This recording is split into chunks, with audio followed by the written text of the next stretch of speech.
You're listening to Braves Country Baseball. Please like and subscribe today. YouTube.com, Armchair Quarterbacks 1. Armchair Quarterbacks Radio. Living in an era of baseball where the impossible is unfolding right before our eyes. Salvador Perez. The 2-2. Sandoval. In territory. Series win for the San Francisco Giants for the third time in the last 5 years. And their hero, Madison Bumgarner. The 1-2 again. Inside. 2015 World Champion. This is going to be a tough play. Bryant. The Cubs. Bryant makes the play. It's over. And the Cubs have finally won it all.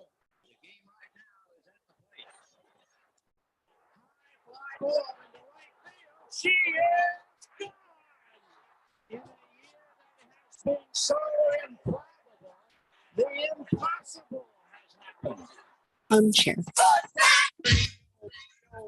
It's important to remember the value of taking time for ourselves to do the things that help us grow and explore, like learning something new. And now with the Great Courses Plus, it's never been easier to experience the joys of learning. The Great Courses Plus offers thousands of streaming videos that cover hundreds of fascinating topics, from World War II to choosing the perfect wine. You can even take a course on the U.S. government or dealing with stress and anxiety. And because the Great Courses Plus partners with world-class professors and experts, you're always receiving thoroughly vetted, high-quality content from every lecture. Plus, you can watch or listen anytime, anywhere with the Great Courses Plus app. So take a little time for you. Sign up for the Great Courses Plus today for a free month of unlimited access. Visit thegreatcoursesplus.com/radio to get started. That's thegreatcoursesplus.com/radio.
Tom has been a teacher for over 40 years. One day, I think one of the students had asked the question and he didn't remember the answer. And I also noticed that he was letting his class out earlier than they were supposed to let out. I was really starting to worry. Levi and I talked about how it would change our lives, but he was there beside me.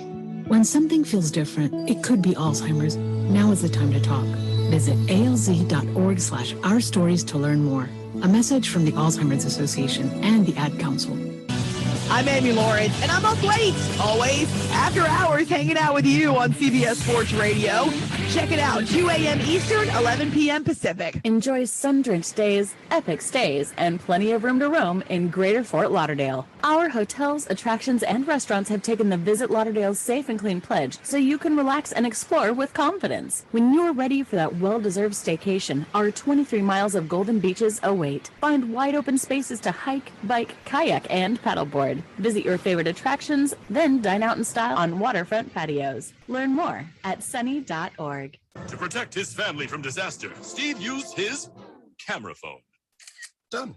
By taking pictures of his important documents, Steve can always have them stored online. Learn more simple disaster prep tips at ready.gov. A message from FEMA and the Ad Council. Remember, if for any reason you must leave your radio, please have the man at the door stamp your ear so you can listen again later. The Armchair Quarterbacks on YouTube Live, covering the AFC South and NFC South along with the rest of the NFL. Subscribe and like us today. Your first choice for sports talk live from the First Coast.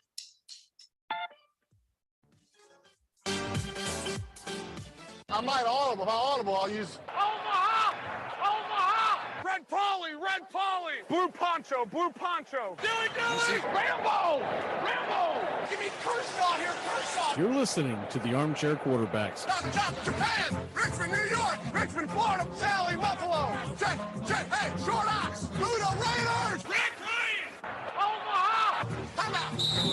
This portion of the show is being brought to you by The Best Things in Life, which are still free with minimum purchase at participating dealers. Dread running to the post office? Stamps.com brings post office and UPS services right to your computer. Send letters, ship packages, and get up to 40% off USPS and up to 62% off UPS rates. Nearly 1 million small businesses use Stamps.com to save time and money. It's a no-brainer. So skip the post office and visit Stamps.com. Hi, this is Britney Spears. What up, this Jay-Z. This is Jennifer Lopez. Armchair. Hey, Braves fans, the Armchair Quarterbacks YouTube channel are bringing you Braves baseball all season long. Hi, I'm Mac McGee, and I'll be bringing you Braves baseball play-by-play for the Braves fans out there, for all of Braves country. So pull up an armchair and join us for Braves Country Baseball, first pitch to last pitch, Tuesday and Friday nights, right here on the Armchair Quarterbacks YouTube channel.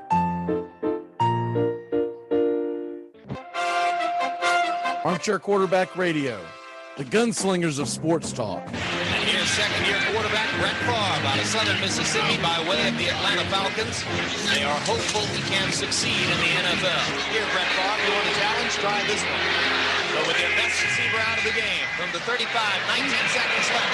Ball punch goes, touchdown! Is there a spark of life in Green Bay? Touchdown! Yes! Danny Marino! Here's Marino, wide open field, blows for a touchdown. It is number 37 on the season, breaks the all-time NFL record. Going deep and open. Touchdown, Mark Duper. Duper has returned, and he is Duper. They are going to bring pressure again. Rodgers is going to roll away, throws it up in the air, says a prayer. Janis does not stop it! Oh, please!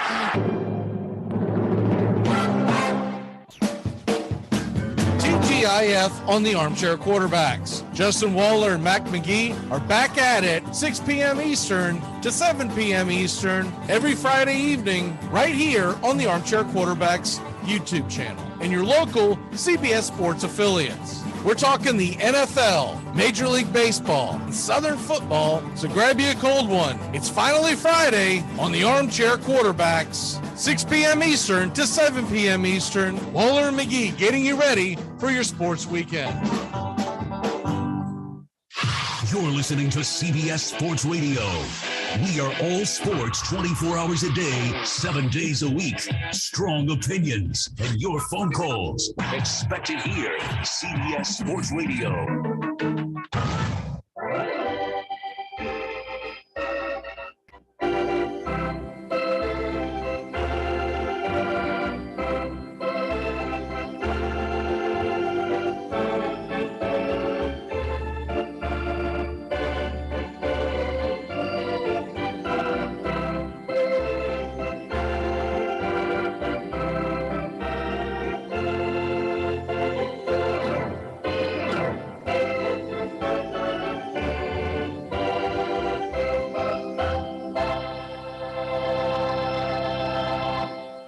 I think my jersey was one of the top-selling jerseys around the world.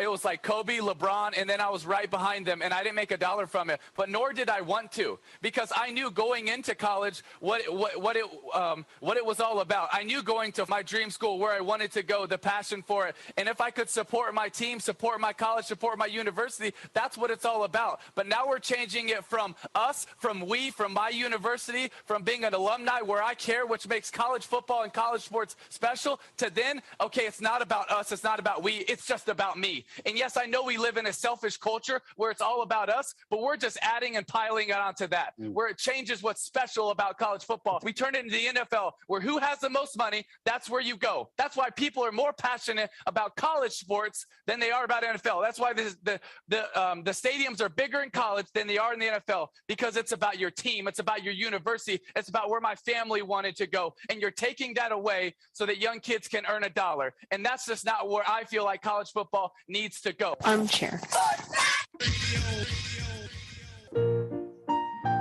Hey, Braves fans, the Armchair Quarterbacks YouTube channel are bringing you Braves baseball all season long. Hi, I'm Mac McGee, and I'll be bringing you Braves baseball play-by-play for the Braves fans out there, or all of Braves country. So pull up an armchair and join us for Braves Country Baseball, first pitch to last pitch, Tuesday and Friday nights, right here on the Armchair Quarterbacks YouTube channel.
Tom has been a teacher for over 40 years. One day, I think one of the students had asked the question and he didn't remember the answer. And I also noticed that he was letting his class out earlier than they were supposed to let out. I was really starting to worry. Levi and I talked about how it would change our lives, but he was there beside me. When something feels different, it could be Alzheimer's. Now is the time to talk. Visit alz.org/ourstories to learn more. A message from the Alzheimer's Association and the Ad Council. I'm Amy Lawrence, and I'm up late, always, after hours, hanging out with you on CBS Sports Radio. Check it out, 2 a.m. Eastern, 11 p.m. Pacific. Enjoy sun-drenched days, epic stays, and plenty of room to roam in Greater Fort Lauderdale. Our hotels, attractions, and restaurants have taken the Visit Lauderdale's Safe and Clean pledge, so you can relax and explore with confidence. When you're ready for that well-deserved staycation, our 23 miles of golden beaches await. Find wide-open spaces to hike, bike, kayak, and paddleboard. Visit your favorite attractions, then dine out in style on waterfront patios. Learn more at sunny.org. To protect his family from disaster, Steve used his camera phone. Done. By taking pictures of his important documents, Steve can always have them stored online. Learn more simple disaster prep tips at ready.gov. A message from FEMA and the Ad Council. Remember, if for any reason you must leave your radio, please have the man at the door stamp your ear so you can listen again later. The Armchair Quarterbacks on YouTube Live, covering the AFC South and NFC South along with the rest of the NFL. Subscribe and like us today. Your first choice for sports talk live from the First Coast.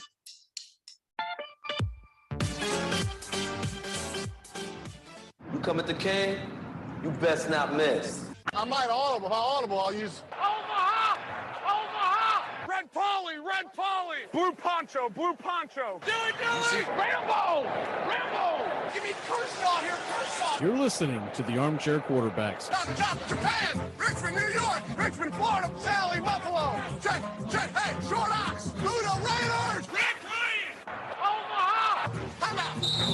This portion of the show is being brought to you by The Best Things in Life, which are still free with minimum purchase at participating dealers. Dread running to the post office? Stamps.com brings post office and UPS services right to your computer. Send letters, ship packages, and get up to 40% off USPS and up to 62% off UPS rates. Nearly 1 million small businesses use Stamps.com to save time and money. It's a no-brainer. So skip the post office and visit Stamps.com. Hi, this is Britney Spears. What up, this Jay-Z. This is Jennifer Lopez. Armchair.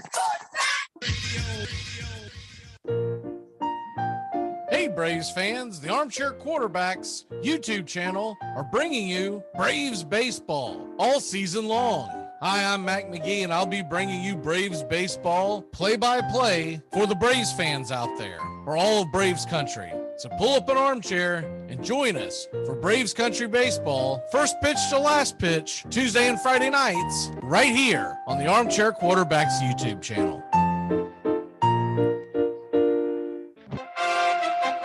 Armchair Quarterback Radio, the gunslingers of sports talk. And here's second-year quarterback Brett Favre out of Southern Mississippi by way of the Atlanta Falcons. They are hopeful he can succeed in the NFL. Here, Brett Favre, you want a challenge? Try this one. Go with your best receiver out of the game. From the 35, 19 seconds left. Ball comes through. Touchdown! Is there a spark of life in Green Bay? Yes! Danny Marino! Here's Marino, wide open field, throws for a touchdown. It is number 37 on the season, breaks the all-time NFL record. Going deep and open. Touchdown, Mark Duper. Duper has returned, and he is super. They are going to bring pressure again. Rodgers is going to roll away, throws it up in the air, says a prayer. Janis, does he stop it? Oh, please!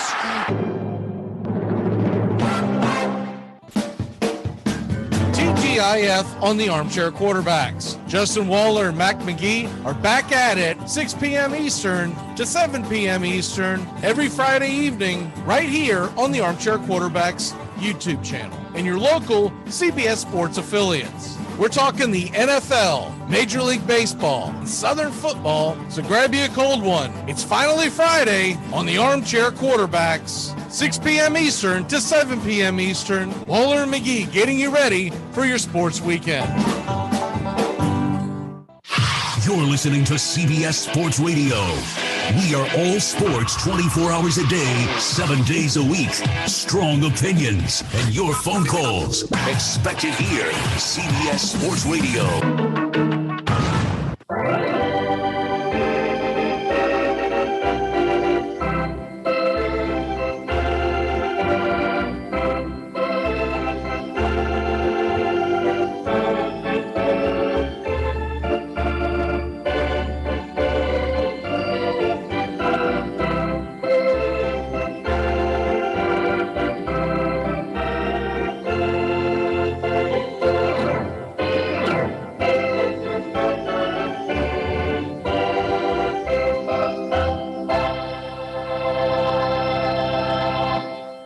The outlook wasn't brilliant for the Mudville Nine that day. The score stood 4-2 with but 1 inning more to play. And then when Cooney died at first and Barrows did the same, a pale-like silence fell upon the patrons of the game. A straggling few got up to go in deep despair. The rest clung to hope which springs eternal in the human breast. They thought, if only Casey could but get a whack at that, we'd put up even money now with Casey at the bat. But Flynn proceeded, as did Jimmy Blake, and the former was a hoodoo, while the latter was a cake. So upon that stricken multitude, grim melancholy sat, for there seemed but little chance of Casey getting to the bat. But Flynn let drive a single to the wonderment of all, and Blake, the much despised, tore the cover off the ball. And when the dust had lifted and men saw what had occurred, there was Jimmy safe at second and Flynn a hugging third. Then from 5,000 throats and more, there rose a lusty yell. It rumbled through the valley. It rattled in the dell. It pounded on the mountain and recoiled upon the flat. For Casey, mighty Casey, was advancing to the bat. There was ease in Casey's manner as he stepped into his place. There was pride in Casey's bearing, and a smile lit Casey's face. And when responding to the cheers, he lightly doffed his hat. No stranger in the crowd could doubt 'twas Casey at the bat. 10,000 eyes were on him as he rubbed his hands with dirt. 5,000 tongues applauded when he wiped them on his shirt. Then while the writhing pitcher ground the ball into his hip, defiance flashed in Casey's eyes. A sneer curled Casey's lip. And now the leather-covered sphere came hurtling through the air, and Casey stood a-watching it in haughty grandeur there. Close by the sturdy batsman, the ball unheeded sped. That ain't my style, said Casey. Strike one, the umpire said. From the benches black with people, there went up a muffled roar, like the beating of the storm waves on a stern and distant shore. Kill him! Kill the umpire! Shouted someone on the stand, and it's likely they'd have killed him had not Casey raised his hand. With a smile of Christian charity, great Casey's visage shone. He stilled the rising tumult. He bade the game go on. He signaled to the pitcher, and once the dun sphere flew, but Casey still ignored it, and the umpire said strike two. Fraud, cried the maddened thousands, and echo answered fraud. But one scornful look from Casey, and the audience was awed. They saw his face grow stern, and cold they saw his muscles strain, and they knew that Casey wouldn't let that ball go by again. The sneer is gone from Casey's lip. His teeth are clenched in hate. He pounds with cruel violence his bat upon the plate. And now the pitcher holds the ball, and now he lets it go. And now the air is shattered by the force of Casey's blow. Oh, somewhere in the favored land, the sun is shining bright. The band is playing somewhere, and somewhere hearts are light, and somewhere men are laughing, and somewhere children shout. But there is no joy in Mudville. Mighty Casey has struck out.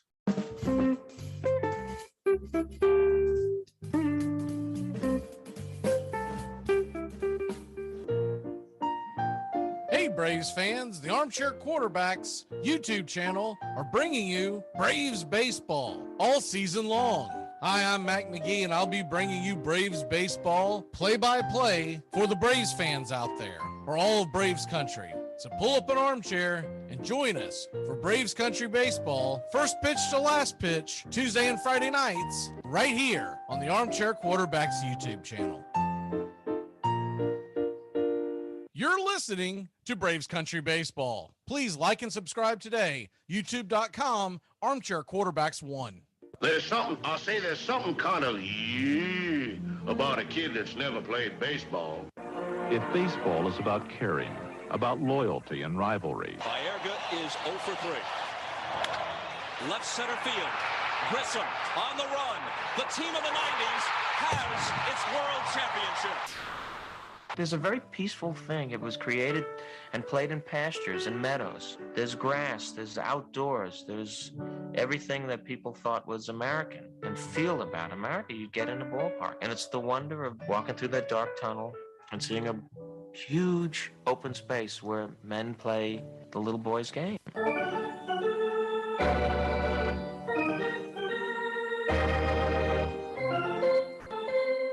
Touch 'em all, Joe. You'll never hit a bigger home run in your life.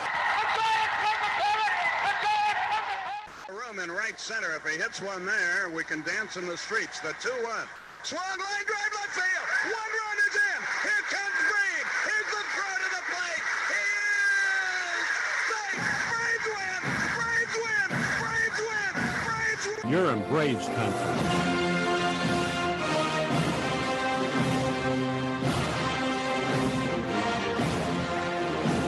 We're down to one strike here. Gurriel, the last hope for the Houston Astros. Here's the 0-2 pitch. Swung on, bounced over to Dansby. Dansby fires it over to first.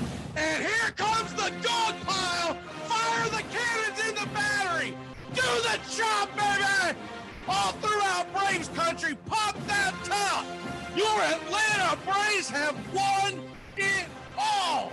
Woo! Oh, say can you see by the dawn's early light what so proudly we hailed at the twilight's last gleaming, whose broad stripes and bright stars through the perilous tide o'er the ramparts we once were so gallantly streaming, and the rockets' red glare, the bombs bursting in air, gave proof through the night that our flag was still there. Oh, say does that star-spangled banner yet wave o'er the land of the free and the home of the brave? Play ball. Hey, howdy, hi, and how the hell are you? Good afternoon, friends from coast to coast, here and abroad. Girls and boys, pull up an armchair. It's time for Braves Country Baseball. Hi, I'm Mac McGee, and we are live. The scene is Truist Park in Atlanta, Georgia. Game 3 of a 3-game set between your Atlanta Braves and the New York Mets. The Mets are currently 1.5 games in front of the Atlanta Braves in the National League East. If Atlanta can win the rubber match of this series today, They will leave Atlanta heading to Washington just a half game out of first place. Who would have thunk that on June 1st when we set 10.5 games back?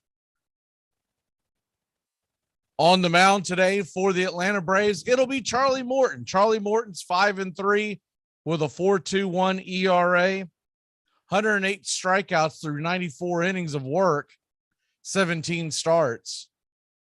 He's got a 1.22 whip, 34 walks allowed, and a 2.32 batting average against. His last 7 starts, though, he is 2-0 with a 2.98 ERA, and even better than that in his last 3 starts. Been phenomenal. He's going to face up against Chris Bassett. Chris Bassett 6-6 on the year, 3.94 ERA, 2.30 batting average against with 98 strikeouts in 96 innings, a 1.14 whip. He is 2-4 on his last 7 outings. And big news for the Atlanta Braves, Kenley Jansen has been activated from the IL. So he will be ready and available if need be today with the Atlanta Braves, trying to win Game 3. The series right now currently at 1 apiece, as Atlanta took Game 2 last night 4-1. They lost Game 1 4-1. So something's got to give today. And here is your starting lineup for the New York Mets. They will lead off with Brandon Nimmo in center field, Francisco Lindor batting second and playing shortstop, Alonso batting third and playing first base. Guillorme is at second again and batting cleanup. Kanya is been dropped to the number 5 spot and playing left field. Dominic Smith is a designated hitter from the left side, batting 6th. Escobar, the third baseman, batting 7th. And Travis Jankowski is batting 8th, playing right field with Thomas Nido, the hind catcher, batting 9th. The Braves defense looks like this today. From left to right in the outfield, it'll be Duvall, Harris, and Acuna. And in the infield, Riley and Dansby Swanson will man third base and shortstop as usual, and Olsen at first. And Robinson Cano getting his second start in a Braves uniform. He is playing second base.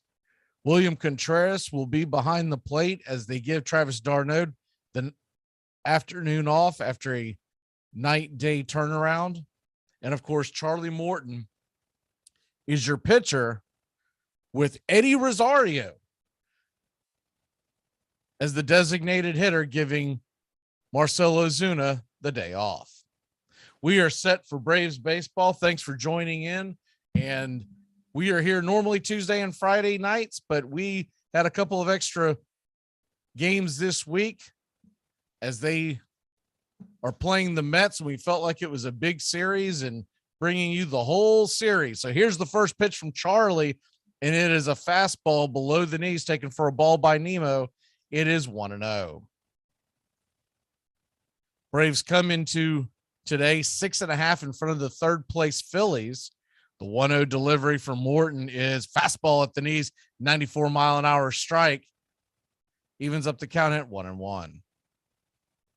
Braves nothing, Mets nothing. We're just getting going here in the top of the first inning. The 1-1 swing and a miss. Looked like the curveball might have clipped Nimmo in the foot, but he swung at it. It did. Remember, Charlie's had an issue with that off and on this year. That curveball going into left-handers goes in and nips the lefty.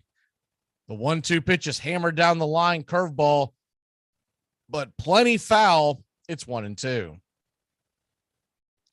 Beautiful day for baseball here in Atlanta as the sun is shining bright, but there are thunderstorms that are projected late afternoon. So let's get this one in.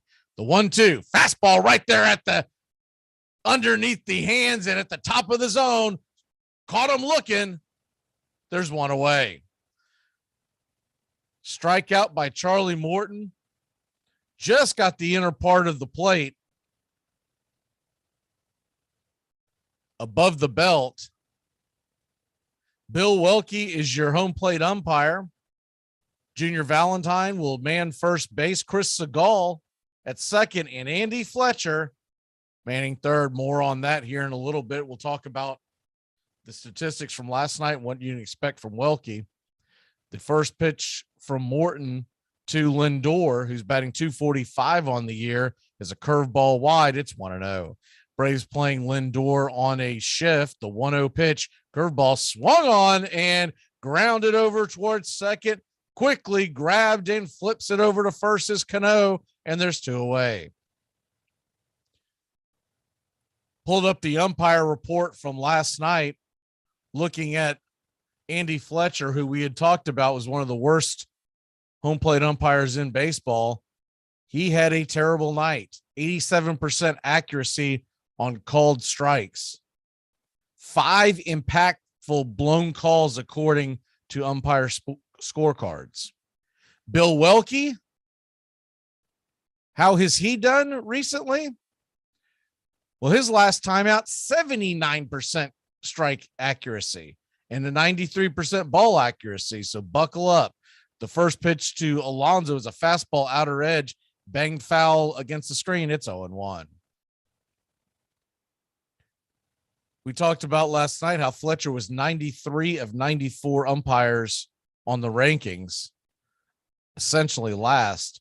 Well, Welke isn't much better. He's number 80 of 94.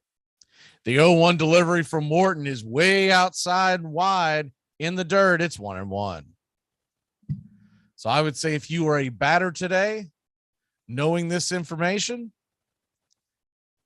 you can't leave it into the hands of Welke. If it's close with 2 strikes, you better be swinging. Charlie Morton looks in, gets ready for the 1-1 and kicks the 96-mile-an-hour fastball just off the plate and wide. It's 2-1.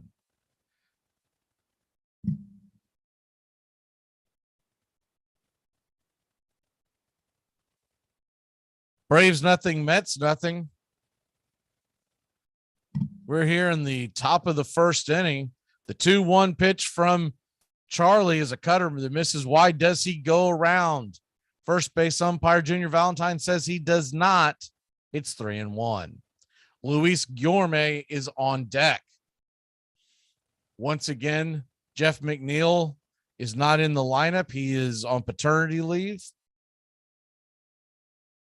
And Starlin Marte is still battling that groin issue. He is out of the lineup as well, with McCann on the IL. The 3-1 pitch swung on and hammered into left field. It's a one-hopper right to Adam Duvall. And a 2-out single for Pete Alonso as the Mets get things going here in the top of the first. Fastball that got way too much of the plate, and Alonso didn't miss it.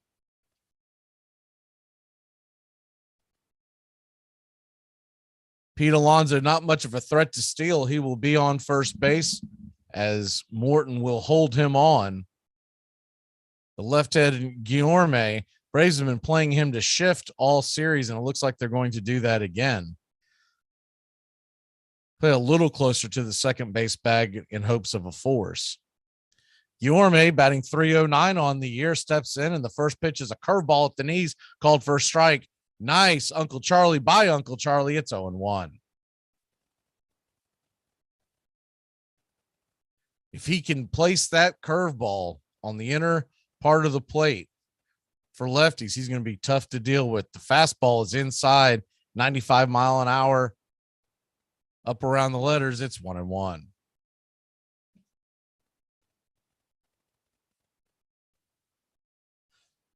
Charlie Morton looks into Contreras.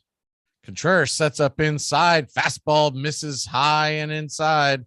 It's 2-1. Not a whole lot of action going on this afternoon, but Seattle and Washington are underway. The Mariners lead the Nationals 3-0. That is a part of a doubleheader of makeup from yesterday as it was rained out. The 2-1 delivery from Morton. Curveball misses wide and outside. It's 3-1. Charlie Morton had started off really crisp to start the inning off. Is now up to 16 pitches, and Mark Kanya stands on deck as Guillorme stares down the barrel of a 3-1 count. 3-1 delivery, kicks and deals right there at the knees. Nice pitch by Charlie, right on the inner part of the plate. Cutter taken for a strike. It's 3-2. So you got a full count with 2 away. The runner on first will be moving. The payoff pitch. Charlie looks in. He deals and swung on and missed strike 3 just below the zone. Good curveball by Uncle Charlie, and that'll end the inning. The Braves give up a hit, but no runs. We will head to the bottom of the first inning. Braves and Mets are scoreless. Ronald Acuna is grabbing the bat. What's the best part of being a Mets fan? To be honest with you, like the character development, it really builds you for the rest of your life because it's such a miserable franchise. A lot of peaks and valleys with this team. So if that's the best part, what's the worst part? Probably May through September. Thirsty Thursdays. It's the Armchair Quarterback Show. Joey Antones Ariola, Mac McGee, and the rest of the guys dropping by, talking baseball, football, and everything in between. Catch the Armchair Quarterbacks on Thirsty Thursdays, 6:30 Eastern, 5:30 Central.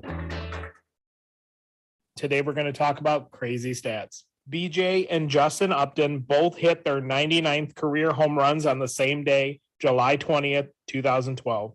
They would follow that up with their 100th career home run on the same day, August 3rd. In between the home runs, they both had 7 hits, 6 singles, and an extra base hit. Tom has been a teacher for over 40 years. One day, I think one of the students had asked the question and he didn't remember the answer. And I also noticed that he was letting his class out earlier than they were supposed to let out. I was really starting to worry. Levi and I talked about how it would change our lives, but he was there beside me. When something feels different, it could be Alzheimer's. Now is the time to talk. Visit alz.org/ourstories to learn more. A message from the Alzheimer's Association and the Ad Council. I love watching closely what I think is this psychological duel between the pitcher and the batter, as well as a physical duel, knowing that each one is anticipating what the other one is going to do and that one of them is going to win, one is going to lose. I mean, that's what's so wonderful about it. I mean, people who don't understand baseball think about, well, what is it? These 9 guys on the field. If you love it at that moment, it's just as exciting as a heavyweight boxing match. These 2 people are dueling each other. And with all of their memory of the other person, and the great pitchers and the great batters have studied the other person. That's what's so wonderful.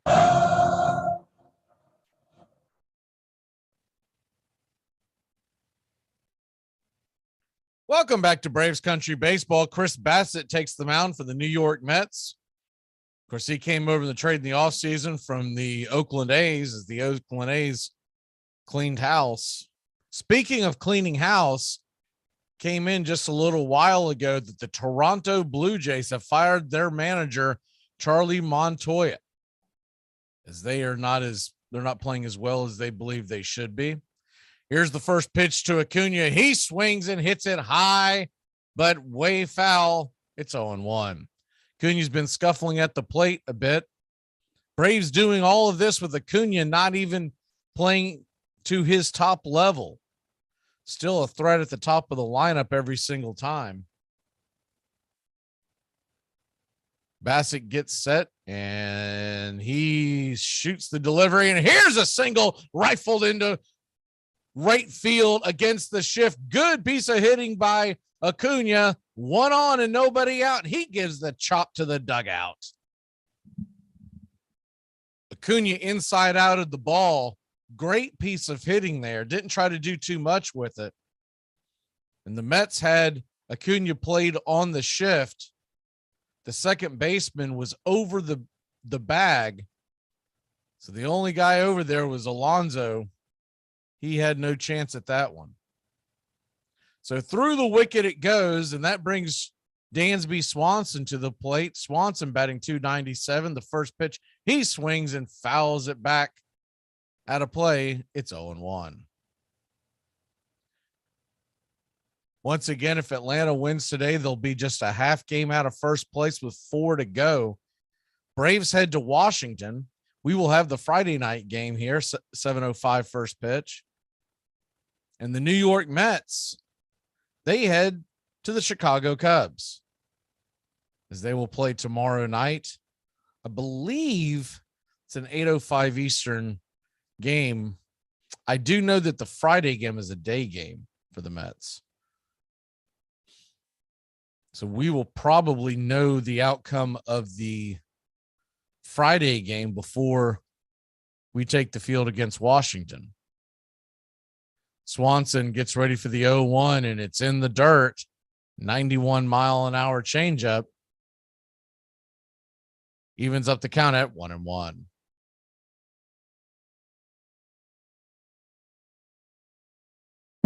Chris Bassitt will throw that sinker, slider, cutter, four-seam, curveball, changeup's got quite the arsenal. Doesn't use the changeup much, but he's already started it here. The 1-1 pitch is floated in there, 83 miles an hour across the plate, and it's 1-2.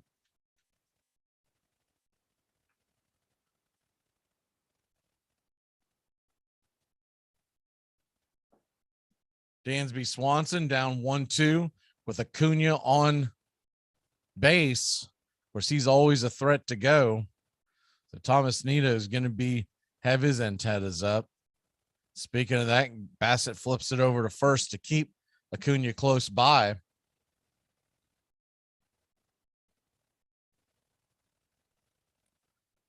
Afternoon baseball in Atlanta, Georgia. A steamy afternoon. Possible of thunderstorms coming in. So the humidity is high. Acuna's off to the races, and he will make it into second. They're calling him out. I have to double check this. He doesn't look like Acuna is arguing it. Nido threw him out from his knees. Oh, it wasn't a very good jump. I thought it was a much better jump than it was. He just got him. Thought Acuna was going to beat that out. And it's a bang, bang play. It's one of those where it might have been extremely close, but there's no way you're going to get it overturned because of the camera angle. Logically, I think the front of his mitt probably touched the bag before he gets clipped by the mitt. The 2-2 pitch is fouled off and out of play. We'll do it again at 2-2. Acuna's got to get a much better jump than that. Bassitt had already kicked his leg before he even started heading towards second. Little bit of a breeze blowing out towards right center field.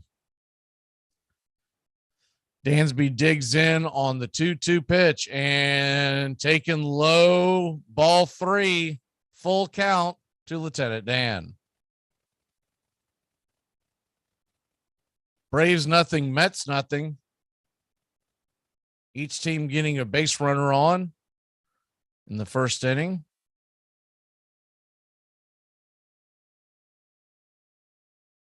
Bassitt looks in. They set up outside. Bassitt brings it. Swing and fouled back against the backstop. We'll do it again. It's 3-2.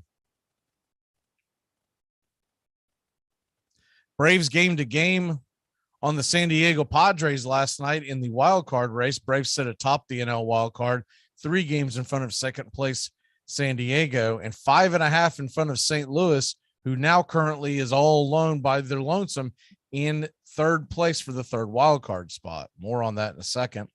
The 3-2 pitch, fastball top of the zone, taken for a strike, and Dansby got caught looking. There's 2 away. No, we talked about how home plate umpire Bill Welke has had an inconsistent strike zone. That one looked like a strike, I'd have to say. It was top corner of the zone on the outer edge. That'll bring last night's hero, Matt Olson, to the plate. Matt Olson had a 2-run bomb in the game-winning RBI against Dylan Peterson last night. The first pitch to Olson's top of the zone looked like it just clipped it. Change up for a strike. It's 0-1. Olson with now 14 home runs, 51 RBI. It's been a while since the Braves have scored in the first inning. Like to get one on the board here. Here's the 0-1. It's in the dirt. And it's 1-1.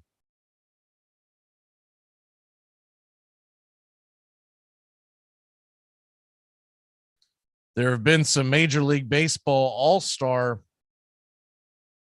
changes. Some guys will not be able to play because of injury. As we get set for the 1-1 pitch from Bassett, and swing and hammers it high and into the upper deck, but plenty foul. It's 1-2. That slider hung for Bassett, and it about turned into a run there, but Olson could not keep it straight. The 1-2 pitch down below the knees. Nice changeup by Bassett. It's 2-2. Joe Smith being activated from the IL for the Minnesota Twins as well. One of their better relievers. Deuces are wild here. 2 outs, a 2-2 pitch to Olson on the way. Swing and hammers it high and deep into right field. Bending foul into the upper deck just past the foul pole. My word, is he picking up on that slider. He absolutely hammered that. Can't imagine the slider or the cutter is going to be seen anymore to Olson. Anything diving in towards him, he is picking it up and butchering it, but has not able to keep it fair. So we'll do it again on an even count to Matt Olson. Olson asks for time, steps out of the box for a second, resets. Bassett leans back, kicks and delivers, and it's a fastball in the dirt. It's a full count now at 3-2. Standing on deck is Austin Riley.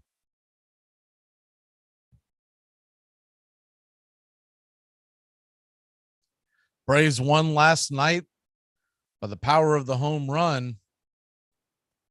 They now have 50 homers than the New York Mets.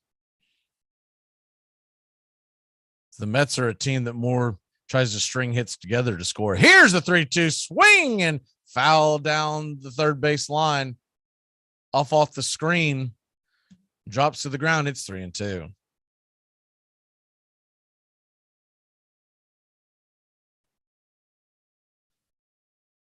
Chris Bassett trying to get out of the first inning, laboring a little bit in the hot Georgia sun.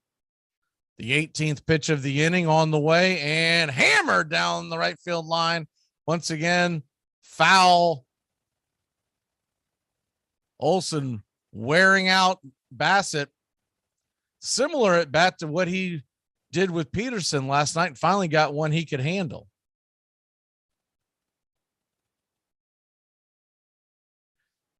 Chris Bassett looks in to Nito. Here's the windup and swing and a miss, strike 3, 94 mile an hour at the top shelf, and that'll end the inning. So the Braves put one on, but get thrown out. We'll head to the top of the second inning. Braves and Mets are scoreless. Here are some baseball facts that you might not have known.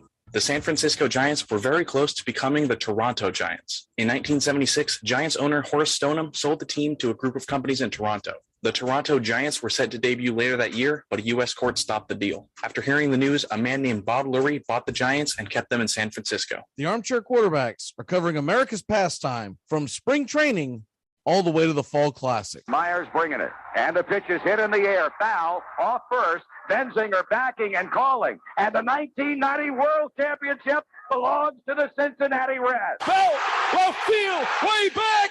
Blue Jays win it. The Blue Jays are World Series champions.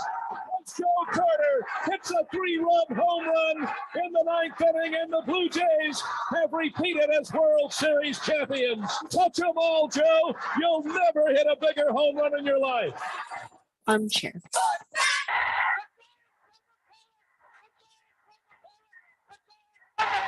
On August 2nd, 1907, I encountered the most threatening sight I ever saw on a ball field. He was only a rookie, and we licked our lips as we warmed up. Evidently, manager Pongo Joe Cantillon had picked a rube out of the cornfields of the deepest bushes to pitch against us. He was a tall, shambling galoot, with arms so long they hung far out of his sleeves and with a sidearm delivery that looked unimpressive at first glance. One of the Tigers imitated a cow mooing, and we hollered, "Get the pitchfork ready, Joe.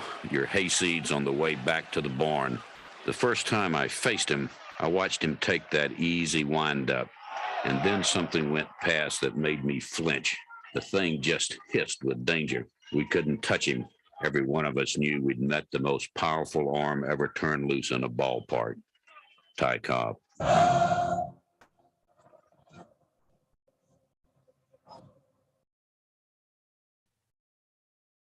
Welcome back to Braves Country Baseball. Atlanta Braves and New York Mets, game 3 of a 3-game series, the rubber match. Scoreless as we head to the top of the 2nd inning. Mark Kanya comes to the plate. Gets a few more practice swings in as he steps into the box. Mets are wearing their road grays again with the blue letters of New York and orange outline. As the first pitch to Kanya is top shelf strike, 89-mile-an-hour cutter. It's 0-1. Atlanta in their home whites with the red lettering, Braves across the chest, underlined by the tomahawk. Here's the 0-1 pitch right there at the knees. Strike 2, cutter again, 89-mile-an-hour, this time outer edge.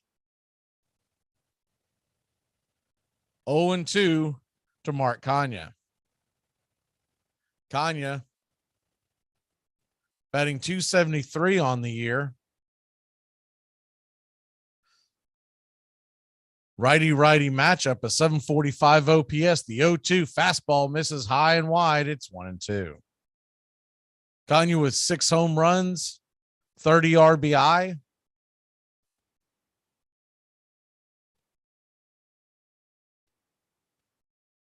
Standing on deck is Dominic Smith.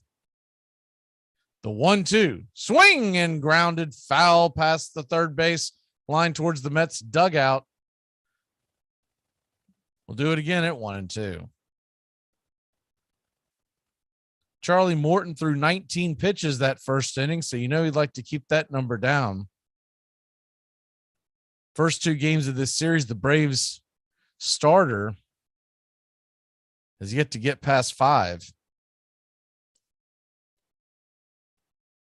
1-2 delivery from Charlie on the way. Swing and a miss, strike 3, 96 miles an hour. The outer edge could not catch up. And there's one away in the top of the 2nd.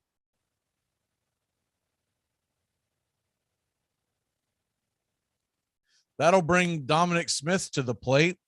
The left-handed designated hitter, batting .203 on the year, no home runs, 17 RBI, 582 OPS. He's always been known as a good power hitter, so let's hope he gets out of Atlanta before he gets his first dinger. He opens stance, and here comes the pitch.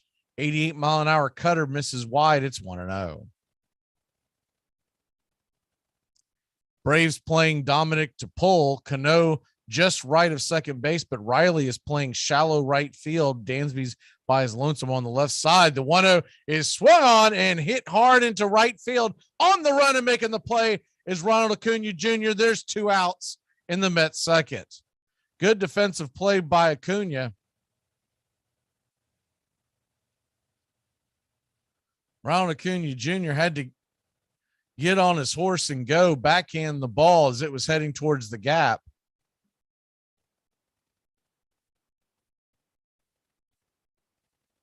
And that will bring the switch hitting bat of Escobar to the plate.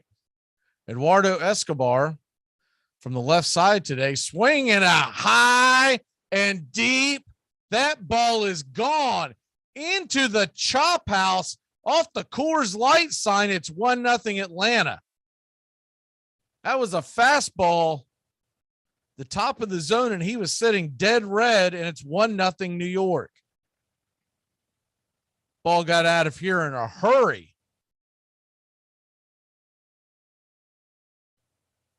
Eduardo Escobar, his 10th home run of the season, 105 miles an hour off the bat. And he just absolutely hammered that just left of the chop house sign. So that'll bring Jankowski to the plate. He swings and drags the first pitch foul. Cutter upstairs. It's 0-1. Jankowski batting 188 on the year, 479 OPS. You know, Escobar has been kind of hot in the Mets lineup. It's a little surprising to me he's so far down in the lineup. The 0-1 curveball misses wide. It's 1-1. Seen a few highlights over the last couple of weeks where Escobar's had some big home runs for the Mets. The 1-1 delivery, curveball at the knees, and Welke's going to say that's low. It's 2-1.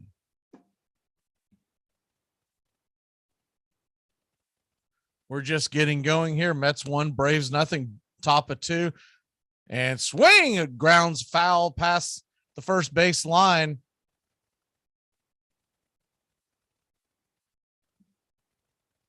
And it's 2-2. Morton now with 30 pitches on the afternoon. The 2-2 pitch, swing and hit into left field. On the run is Duvall. He'll make the running catch, and that'll end the inning. But not before the New York Mets take the early lead. It's 1-0 New York. Coming up, Riley, Contreras, and Rosario in the bottom of the second. Sheldon doesn't know when he's being mean because the part of his brain that should know is getting a wedgie from the rest of his brain. Here are some baseball facts that you might not have known. While warming up for a game in 1983, Yankees player Dave Winfield accidentally hit a bird with a ball. After the game, he was actually taken to a local police station and charged with animal cruelty. Fortunately for Winfield, charges were quickly dropped. In 1970, the Cardinals signed a catcher out of high school named Randy Poffo. He played in the minors for the Cardinals and the Reds for 4 years before quitting baseball. He instead pursued professional wrestling, where he became the legendary Macho Man Randy Savage. G'day. Hi, it's Dean, calling from Cyprus. Buongiorno, Dino. My mate wants me to rub sun cream on his back. Holy dooly. A delicate matter, but a bird wingman is useless. So there are rules. Okay. Only put cream where he can't reach. Between his shoulder blades. The safe zone. Like anything else? Whack it on thick, mate. Last thing you want to do is a second coach. And remember, Dino, the following things are not permitted. Eye contact. Scented candles. Power balance. And do not apply if he's wearing budgie smugglers. Are we all clear? Crystal. Cheers, fellas. No dramas. Armchair. Sale to a major league team seemed only weeks away, a sure sign of the success with which he hoped to win his father's favor. Then Cobb got a telegram. His father was dead, shotgunned. Cobb's own mother had shot him. Her husband thought she was having an affair, and when he tried to slip into her bedroom window at night to trap her with her lover, she shot him twice.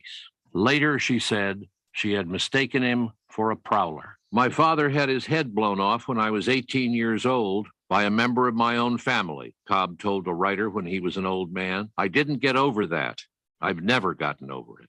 3 weeks after his father was killed, on August 30th, 1905, Ty Cobb played his first game for the Detroit Tigers.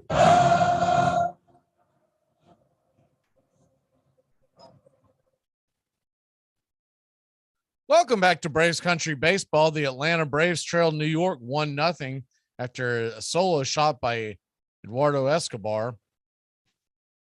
That'll bring Austin Riley up for the Atlanta Braves cleanup hitter.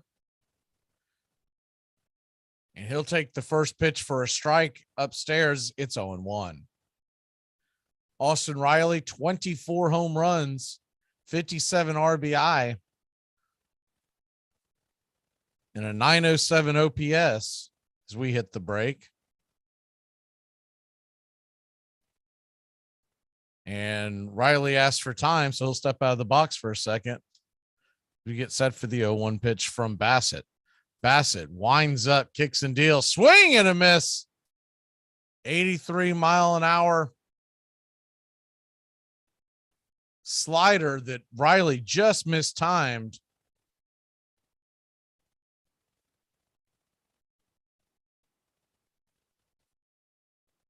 O2 pitch to Riley on the way from Bassett. It's a fastball high, 92 miles an hour at the top of the zone, out of the zone.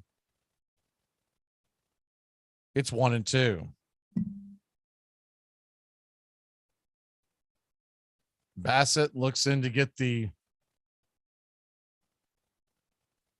sign, and here's the stretch. Swing and a miss, strike 3. Riley strikes out swinging. And that'll bring William Contreras to the plate. It'll be Contreras, number 5, Rosario batting 6th and the designated hitter. He's on deck. If anything gets going, Duvall, Cano, and Harris is back hitting 9th. The first pitch on the way to Contreras is a curveball, top of the zone. It's 0-1. See, the Cincinnati Reds last night came back from a 3-0 deficit in New York to knock out the Yankees 4-3, which has got to be their win of the season. The 0-1 pitch misses wide and outside. It's 1-1. Contreras batting .273 on the year. He's headed to the All-Star game with 11 home runs, 22 RBI, and 924 OPS.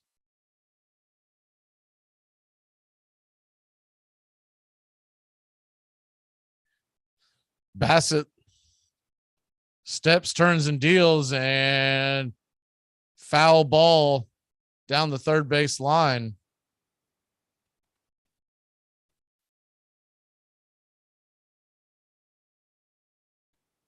Looked like the changeup inside again. Bassett using the changeup much more than he normally does, according to StatCast.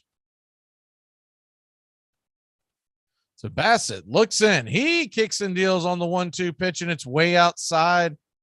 Slider misses in the dirt. It's 2-2. Bassett shaking his head at the mound. It's got to be because his slider's been missing today. If you've got 5 pitches, sometimes you just have to forget one of them if you're not getting it. Bassett ready on the 2-2 delivery, and fastball wide and below the knees. It's 3-2 to William Contreras.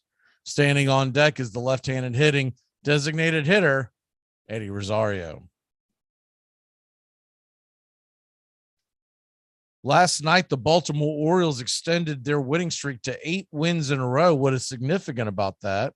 As the 3-2 pitch to Contreras, swing and hammers it on the ground, but right at Lindor. He'll scoop and fire, and it's across the diamond for the second out of the inning. 6-3 put out on the play.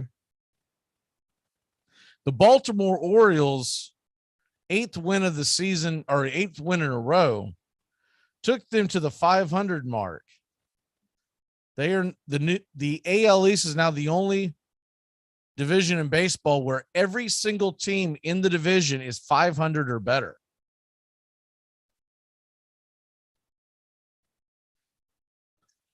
And they're breathing down the neck of the Toronto Blue Jays, who just fired their skipper for the last wild card. Eddie Rosario takes the first pitch for a strike upstairs, 93 miles an hour. It's 0-1. The AL wild card today looks like this. Tampa Bay is in the 1 seed. Boston just a half game back in the 2 seed. The 0-1 pitch to Rosario, swing and hammer down the right field line. It'll rattle around in the corner like a pinball, and Rosario's on his horse. He's heading to second base, and it's a 2-out double for Eddie Rosario. Good piece of hitting by Eddie. And Bandito has his second double of the year. Good piece of hitting by Rosario. Looked like once again it was a slider that hung on Bassett.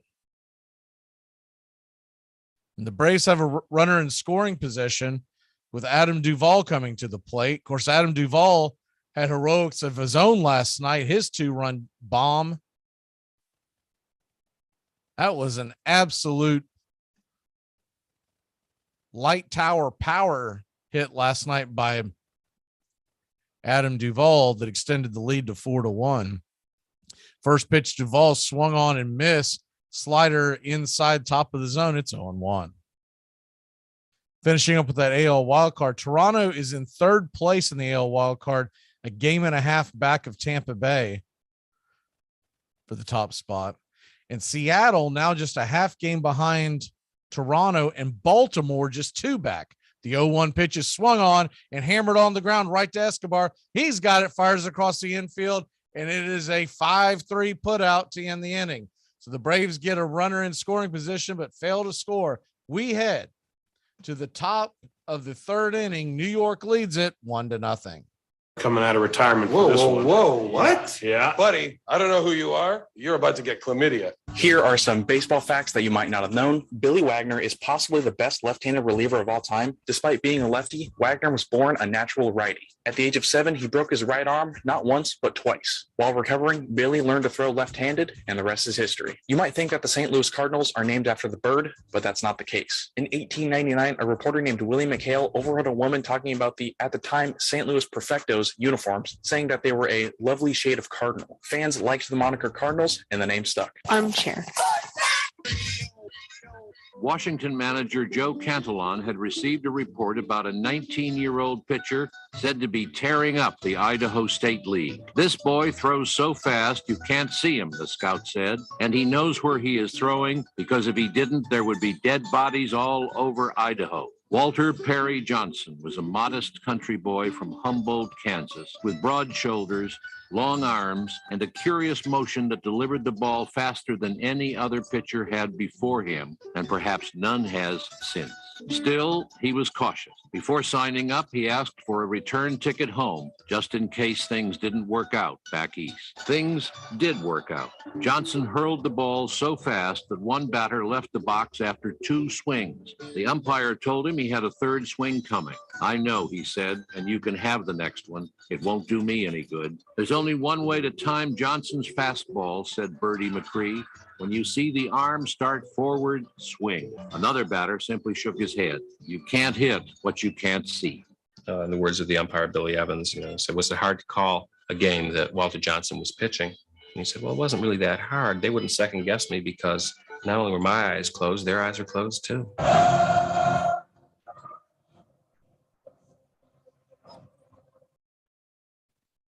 Welcome back to Braves Country Baseball. The first pitch from Charlie Morton is missed wide and out of the zone to Thomas Nido, the number 9 hitter. It's 1-0. Some changes have been made to the Major League Baseball All-Star roster as we get set for the 1-0 from Charlie, and it's at the knees wide, I guess. It's 2-0. Carlos Rodon is heading to the All-Star game, taking the place of Josh Hader, who is unable to make it. The 2-0 pitch is swung on and missed. 2-1 count to the number 9 hitter, Thomas Nido. Brandon Nemo stands on deck. JD Martinez will take the spot of the injured Jordan Alvarez for the designated hitter role as the 2-1 pitch misses wide from Charlie. It's 3-1. And Garrett Cooper of the Florida Marlins is heading to the All-Star game. The 3-1 pitch swing and fouled back out of play. It's 3-2. He will take Bryce Harper's spot, who is injured. Here are the stats on Garrett Cooper. In 77 games, 7 home runs, 40 RBI, and an 818 OPS, which is okay. The 3-2 pitch from Charlie, swinging down the right field line, but plenty foul, 95 miles an hour. We'll do it again at 3-2. Here's my beef. In 87 games, 24 home runs compared to 7, and a much higher OPS of 907, Austin Riley is staying home. The only thing I don't know about that, as Riley, a new father, may want the time off, and maybe he didn't want to go, but I can't imagine he would have turned down a chance to go to the All-Star game. The 3-2 pitch from Morton is inside, ball 4, and Charlie Morton walks the number 9 hitter, a cardinal sin, to set up the top of the 3rd inning with Brandon Nimmo coming to the plate. So you hate to start the inning off this way. Brandon Nimmo with speed is hard to double up. He's 0 for 1 on the afternoon. A strikeout in the first.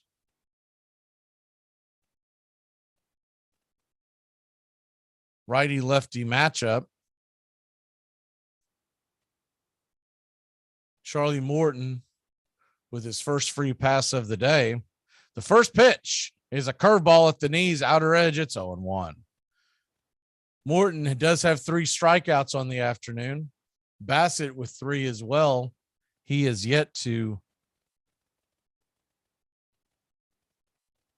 give up a free pass. Both teams with 2 hits. The 0-1 swing and a miss. Curveball could not connect. It's 0-2.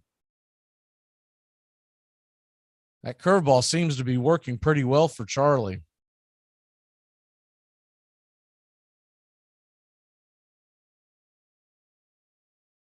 Braves playing a shift in double play depth towards the bags as the 0-2 pitch is in the dirt, ball 1. It's 1-2. Charlie, once again, that curveball gets dangerously close to the back foot of the batter in the left-hander's batter's box. Hate to see him give up a free pass after giving up 0-2. The 1-2 delivery to Nimmo is on the way. Curveball way outside, evens up the count at 2-2. He has started this with 4 consecutive curveballs. The first 2 hit the zone. The last 2 have not. So we know Charlie does lean on the cutter and the curveball quite a bit. You just wonder, could he be going for a 5th consecutive curveball to Nimmo? The 2-2 curveball up the middle, and he's going to roast it into center field for a base hit. Nito is going to slam on the brakes at second as Harris was quick to get it. And after seeing that same pitch 5 times in a row, there's runners on first and second and nobody out.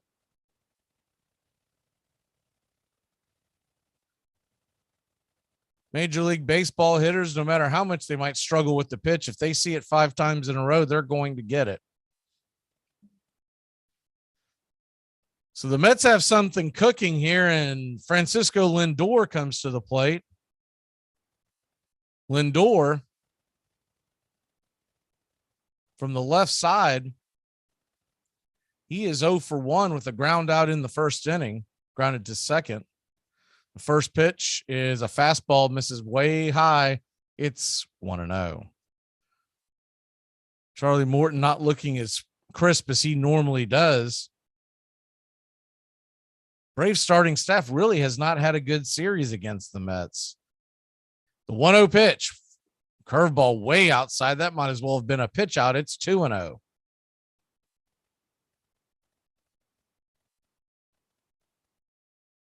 Mets 1, Braves nothing. Standing on deck is Pete Alonso. As Charlie Morton gets set for the 2-0 delivery. lifts his leg and fires in a fastball top of the zone, 95-mile-an-hour swing and a miss. It's 2-1.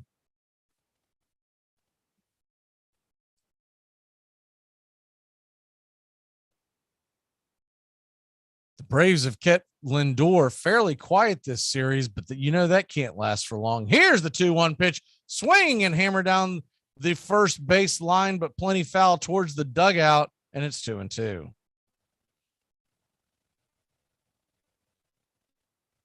You hate having all these ducks on the pond when the heart of the Mets order comes up.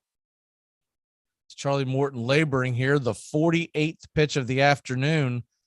There's nobody out in the third. Pitch is swung on and hammered high and deep into right field, and he played with fire. He got burned. It's a 3-run shot. The Mets lead it 4-0. Charlie Morton just laid an egg in there, and it was a 96-mile-an-hour fastball right there in the sweet spot, and it's 4-0. Second pitches he is done today like that. Very similar to the pitch that he threw to Escobar. Charlie Morton missed the mark. They were setting up outside, and he missed the glove by about 7 or 8 inches. That goes into the chop house and bounces around.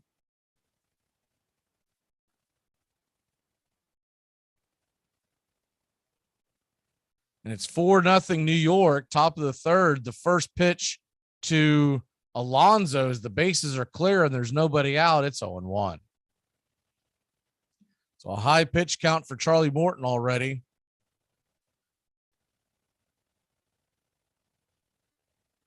It'll be Alonso, Guillorme, and Kanya now. The 0-1 pitch to Alonso is swung on and fouled towards the dugout. It's 0-2. Charlie finally mixing it up a little bit. He's going cutter changeup.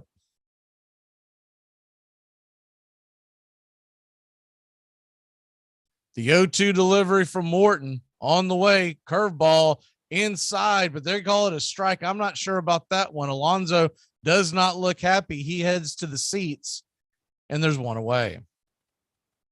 Good gift right there for Morton, as that pitch looked to be a few inches inside off the plate.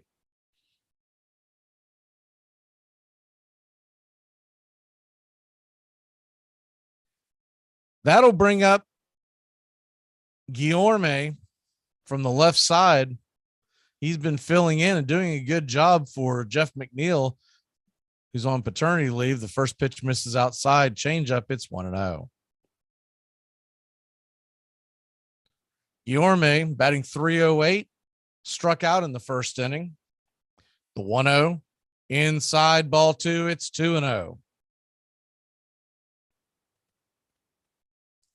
Wonder how long it would take for Charlie to struggle like this, for Snitker to go to the pen. Chavez has not been used in a couple of days. The first pitch, the 2-0 pitch is top of the zone, cutter high. It's 2-1.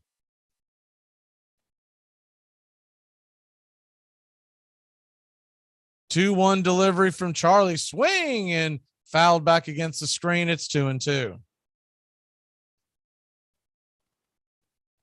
Braves in the bottom of the third inning will have Cano, Harris, and Acuna up. Still a long ways to go here. The Braves trail 4-0, but we know Atlanta's offense could explode in a hurry. The 2-2 pitch misses inside, 95-mile-an-hour fastball. Full count now to Guillorme. Kanya stands on deck.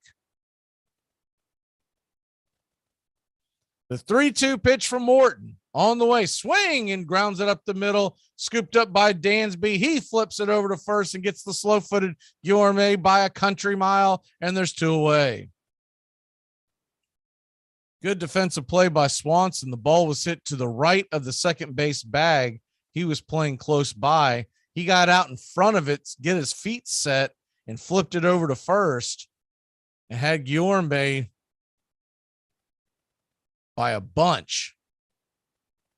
I don't think Guillorme was necessarily hustling down the line. I think he was just kind of giving a little trot. But that'll bring Mark Kanya to the plate. Kanya 0 for 1 with the strikeout in the second. Charlie Morton can get out of this. Maybe he can salvage his start.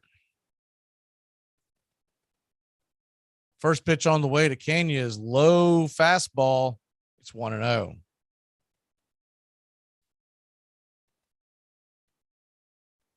Chris Sale last night came back for the Boston Red Sox, pitched a pretty good game, 5 innings and 3 hits, 5 Ks and a walk. No earned runs. The 1-0 pitch is curveball inside. Kanya, once again, that is the second time in the series. The first time they gave it to him. This time he missed. He tried to get hit by his curveball. He leaned his left leg into it. It'll be interesting to see if any of these umpires will not give him the base when he does that. The 2-0 pitch is at the top of the zone. Fastball, it's 2-1. You can't blame Kanya because if the umpires aren't doing their job, you might as well take advantage of it. Kind of like if they're not going to call goaltending, might as well just sit up there on the top of the rim and swat it away. The 2-1 delivery on the way, swing and check swing foul. It's 2-2.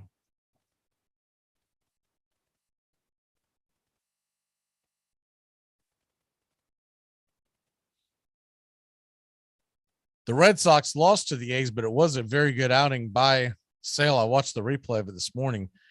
He looked very good. Looked mid-season form. 2-2 from Morton. Swing and a miss, strike 3, and that'll end the inning.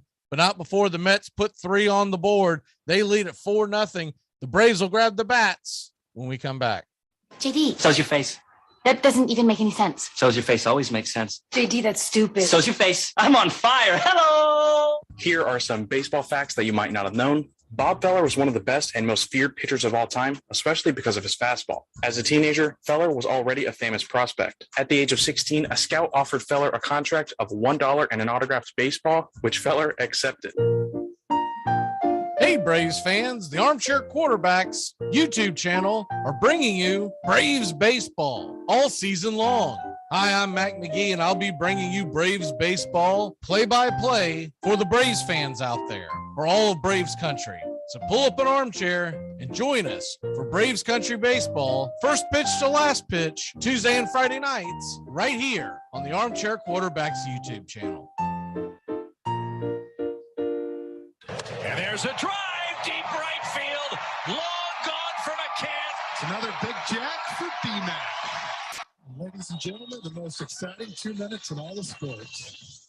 You're listening to Braves Country Baseball. Please like and subscribe today. YouTube.com, Armchair Quarterbacks 1. Walter Johnson's record of 110 shutouts still stands. He once held the New York Highlanders scoreless 3 times in 4 days. And although he rarely had the backing from the Senators that he deserved, he managed to win 417 games over his career and to win 20 or more games for 10 successive seasons. The relentless velocity of his pitching won him the nickname Big Train. Sometimes he's referred to as a legend. He isn't a legend. A legend, according to Webster, has yet to be proved. It's a bit mythical. There's nothing mythical about Walter Johnson. He existed and was probably the best pitcher of all time.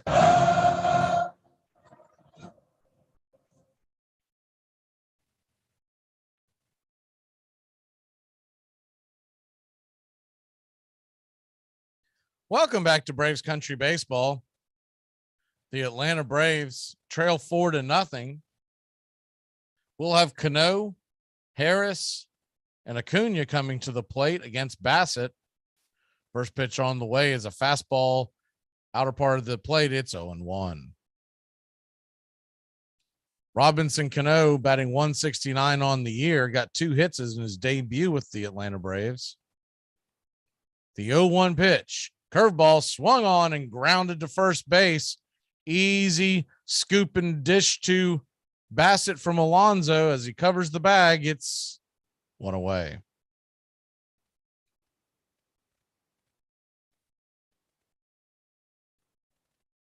Seattle leads Washington 5-0. That game is in the fourth. All your other games in Major League Baseball are tonight. You do have a couple of afternoon games.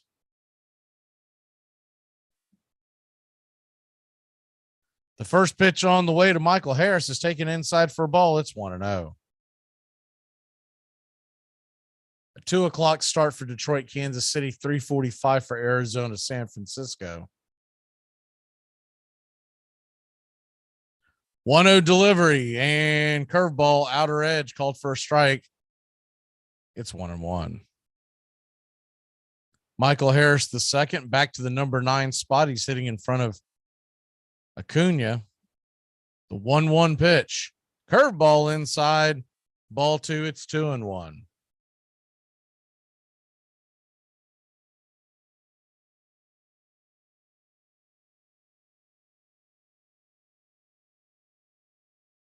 Michael Harris batting at number 9 will be in front of Acuna now, and I think that helps him see better pitches. You don't want to walk him for Acuna. The 2-1 pitch is fouled back against the screen. It's 2-2.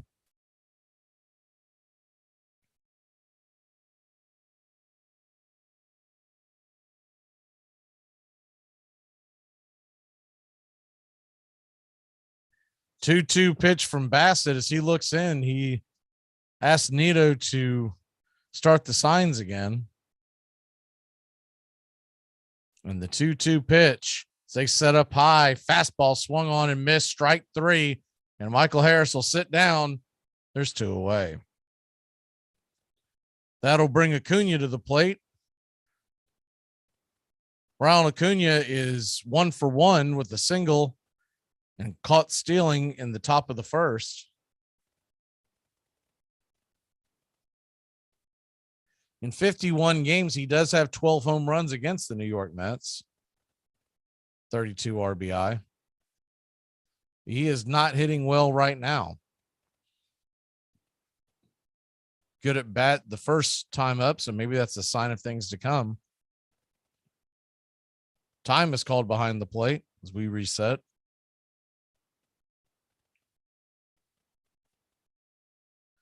See, they're playing with the chalk lines in the Florida State Single A League as the first pitch to Acuna is taken low. It's 1-0.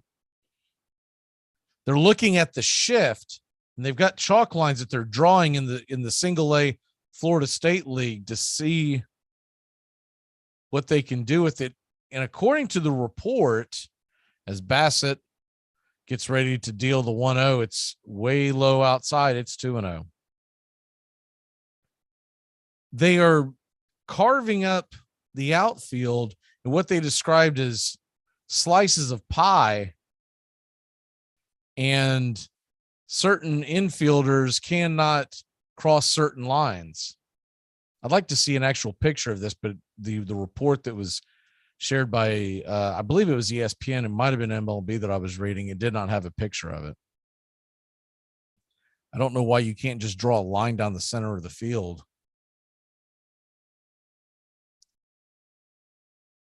Acuna asked for time as the count is still 2-0. Thanks for tuning in to Braves Country Baseball. We're here Tuesdays and Fridays. Special edition today as the 2-0 pitch is off the plate but called a strike by Bill Welke. It's 2-1.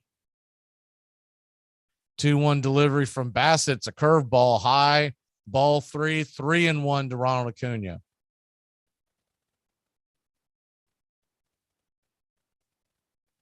Standing on deck is Dansby Swanson. The 3-1 taken inside for a ball. They're going to say he went around. Acuna doesn't give much of an argument. I guess he went around. I don't think Acuna really cares if he gets a chance to swing again. The 3-2 pitch to Acuna.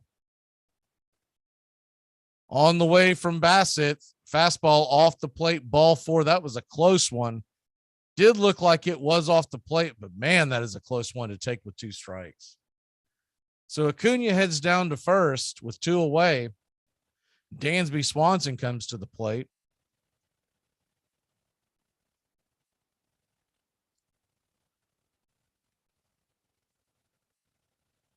Of course, Acuna always a threat to steal, but down 4-0. We wonder if the Braves will put the stop sign up on him. Dansby's 0 for 1, a strikeout in the first inning.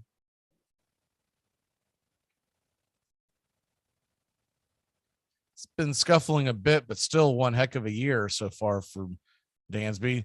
The first pitch is a curveball hammered foul towards the Mets dugout. It's 0-1.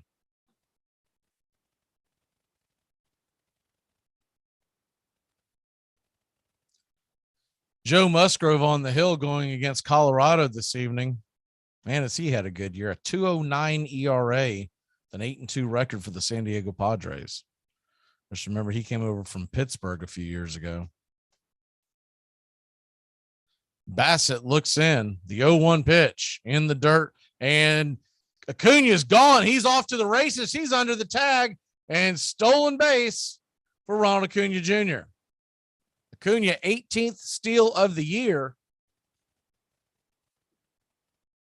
Didn't get a particularly good jump on that one either.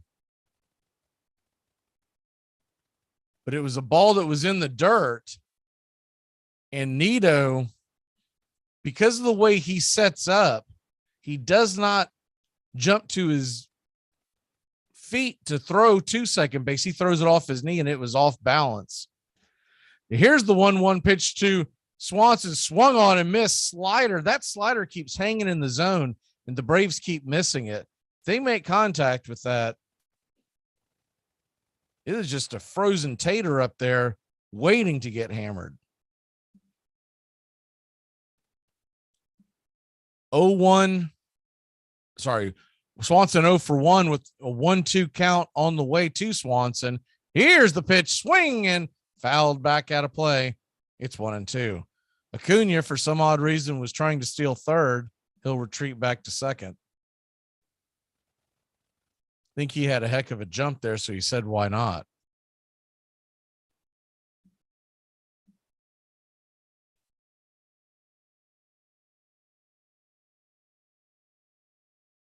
You don't gain a whole lot from Acuna being on third with 2 away. But I guess if they're going to give it to you, it's a different story.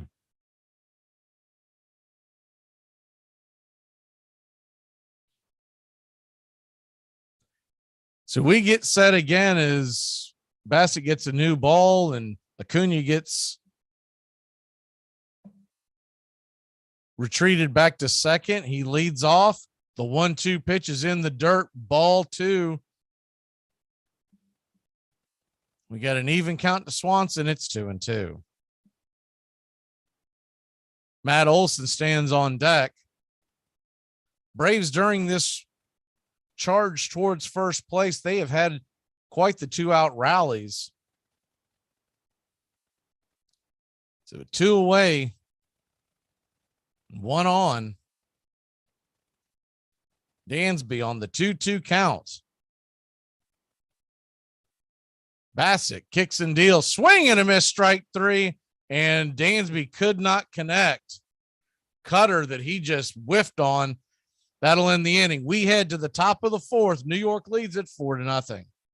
I understand that we're not friends anymore. Okay, look, man, you brought this on yourself. I know I did, but that's no reason for me to suffer. Make contact. A collective psychosis is sweeping the nation. We're in the thick of the haze craze, and Elysian is introducing an altered state of IPA. Contact Haze is a tangled chemistry of mild haze, low bitterness, and an explosion of hop aroma. This hazy IPA bursts with notes of bright raspberry, currant, citrus, guava, and passion fruit. Available in 6-pack cans in stores. And make contact. Here are some baseball facts that you might not have known. Why did Robin Ventura charge the mound against Nolan Ryan? Robin Ventura getting beaten by Nolan Ryan in a headlock is absolutely iconic. But why did Ventura think it was a good idea to go after Ryan? Pudge Rodriguez has gone on record saying that the White Sox and Rangers had bad blood for years, even as recently as the previous series between the two teams. The inning before the fight, White Sox pitcher Alex Fernandez plunged to Ranger outfielder Juan Gonzalez. When Nolan Ryan got on the mound, he retaliated by hitting Robin Ventura. Ventura felt that it was intentional, so he decided to go for it. After the game, Nolan Ryan claimed innocence, saying, "I didn't expect that to happen. I was just trying to pitch him inside." Ventura, on the other hand, felt it was 100% intentional, saying, "If you don't think he did it on purpose, you don't win the game. I'm alright, he gave me a couple of niggies, but that was about it." New York writers were determined to make Christy Mathewson the best pitcher hero of all time. And the Red Sox were attempting to ignore Walter Johnson. They couldn't do this because Walter Johnson surpassed Mathewson in so many ways. But Walter Johnson was pitching for a team that had the low percentage of Mathewson's Giants in the wild contest.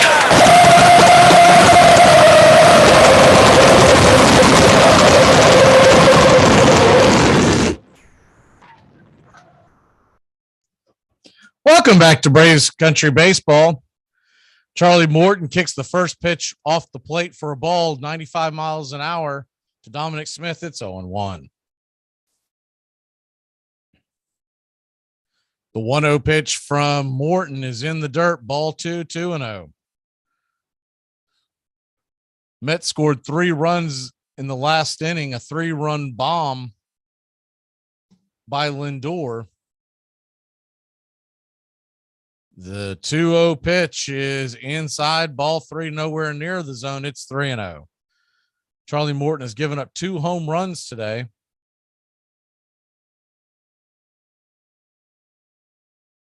One to Escobar, a solo shot, and then Lindor,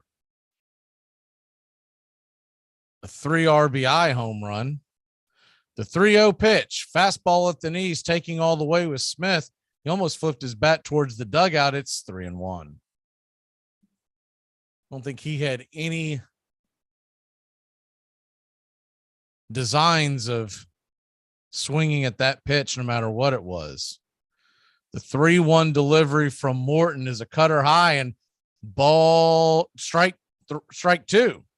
It's 3-2. Smith once again started to wheel his bat towards the dugout. When ump called it a strike. The 3-2 swing and a miss, strike 3, curveball in the dirt. And I'm sure Smith's got something to say as he heads back to the dugout because he thought the last 2 were a ball. I think he had a gripe on strike 2. Strike 1 was definitely a strike. Strike 2 may have just missed the top of the zone. He wasn't taking any chances on with 2 strikes. So there's 1 away. Charlie Morton already at 68 pitches.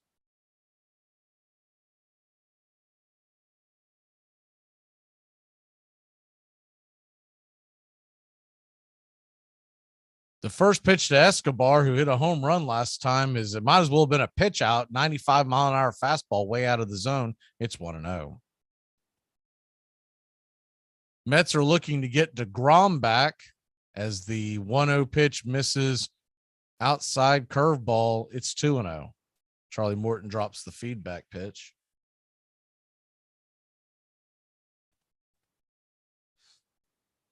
DeGrom set for 1, maybe 2 more rehab starts as the 2-0 pitch, letter high, curveball, it's 2-1.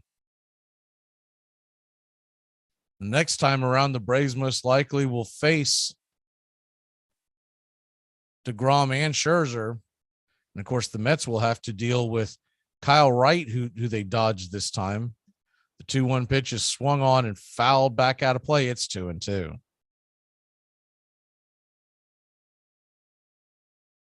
And you would think a much better Max Fried.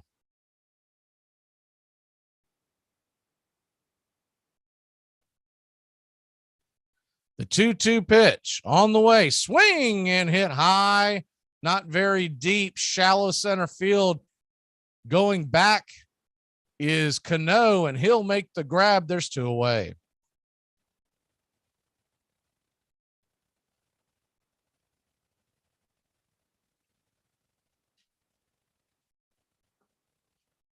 Charlie Morton, trying to get a 1-2-3 inning, will now face Jankowski.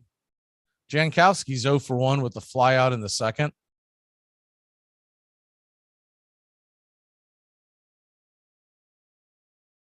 First pitch on the way to Jankowski. Changeup misses, swinging over the top. Good pitch by Charlie. It's 0-1. Kyle Wright goes tomorrow night for the Atlanta Braves against the Nationals. The 0-1 inside, ball one. It's 1-1. And Ian Anderson will be on the mound Friday night. The 1-1 delivery, curveball low, ball two. It's 2-1. You also hope the next time that we see the Mets, Ian Anderson's pitching much better. 2-1 on the way, down below the knees. It's 3-1. The hope is we see Soroka by sometime in August, but his comeback has been delayed. The 3-1 pitch, swing and foul down the first base line. That ball was a worm burner, but well right of the first base bag. Went down there to the ball boy, and he flips it in the stands for a souvenir.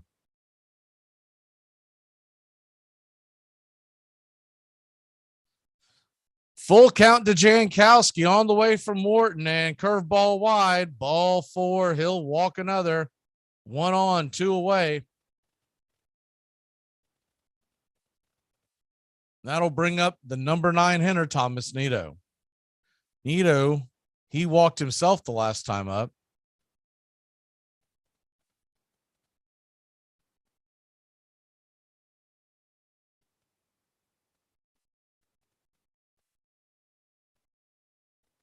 That started the rally that ended up with the 3-run home run by Lindor. First pitch on the way to Nido, swung on and ripped just past the outstretched glove of Olsen. And runners on first and third as Jankowski was going all the way from first to third. Ball ricocheted off the glove of Olsen. It's a hot shot. He got just enough to slow the ball down, so it trickled into right field, giving Jankowski a chance to go first to third. So that'll bring Thomas Nido to the, Brandon Nimmo to the plate. Leadoff hitter, center fielder, steps in. He's 1 for 2. The single and a third, and a run scored. The first pitch is a fastball, top of the zone, misses. It's 0-1. Remember last time Nimmo was up, Charlie Morton threw 5 consecutive curveballs. He eventually got one through the wicket.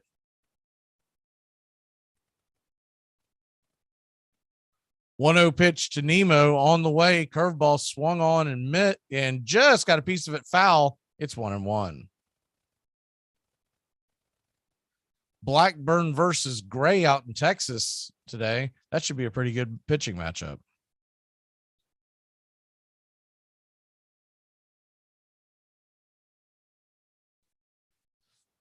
Mets trying to add to their 4-0 lead.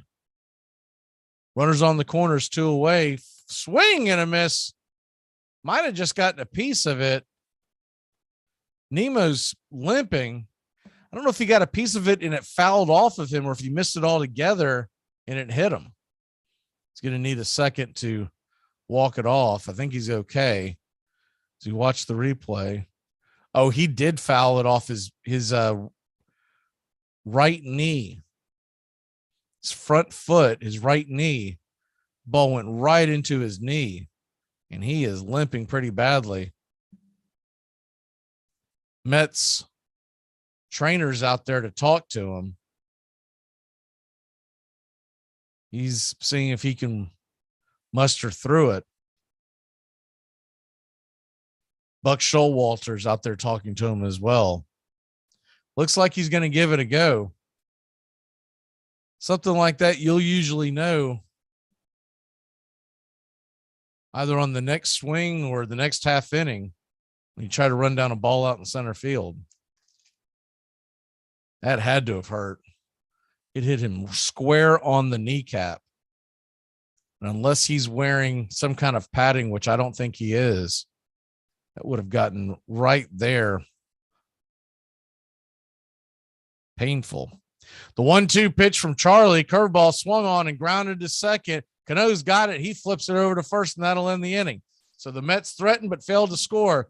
Atlanta will grab the bats. The heart of the order is coming to the plate for the Braves. We got like 5 minutes to get out of here. Nope, I don't want to go to prison. Ooh, I hope we're cellmates. That means we're prison married. Here are some baseball facts that you might not have known. Why does Kenley Jansen wear the number 74? Jansen was one of the best closers of the 2010s, but things haven't always been good for Kenley. When he was 12, his father suffered a stroke and he couldn't work anymore. As a result, his mother, Bernadette, had to work day and night to support the family. She would tell Kenley and his siblings that everything was okay when they were actually in deep financial troubles. Kenley knew about the family's issues, so he promised her he would do everything he could to fix their problems. At the age of 17, Jansen was a catcher and he signed with the Dodgers. He had a good arm, but was struggling at the plate, so the Dodgers turned him into a pitcher. In 2011, the Dodgers gave him a major league contract worth $416,000. With no hesitation, Kenley sent the money to his family back in Curacao in order to help pay off the home's mortgage. That house in Curacao is on Kaya Kokolishi 74, and Jansen wears the number 74 to honor his family and his roots. You'll do anything to stay healthy. So isn't it time to think about your water? Aquasana water filters remove contaminants other filters don't, like lead, bacteria, viruses, and pesticides. Up to 99% of 88 contaminants, while leaving vital minerals you need like potassium, calcium, and magnesium. Visit waterfilter.com for pure, delicious water and the ultimate peace of mind. Aquasana, better water, better you. You're listening to Braves Country Baseball. Please like and subscribe today. YouTube.com, Armchair Quarterbacks 1. In 1904, Waddell struck out 349 batters, a record for American League left-handers, but he was just too hard to handle. Though he was one of the greatest pitchers in baseball, his unreliability infuriated his teammates, and he was driven out of the big leagues and then out of the minors. Waddell contracted tuberculosis, helping victims of a flood, and died on April 1st, 1914, at the age of 37.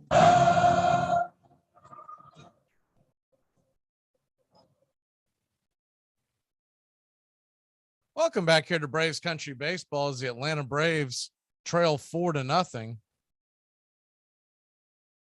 It'll be Olson, Riley, and Contreras coming to the plate. Time to hit the scoreboard on the fourth inning. Not much to report as this is one of only two games going on. Mariners and Nationals. Seattle leads at 5-1 in the fifth.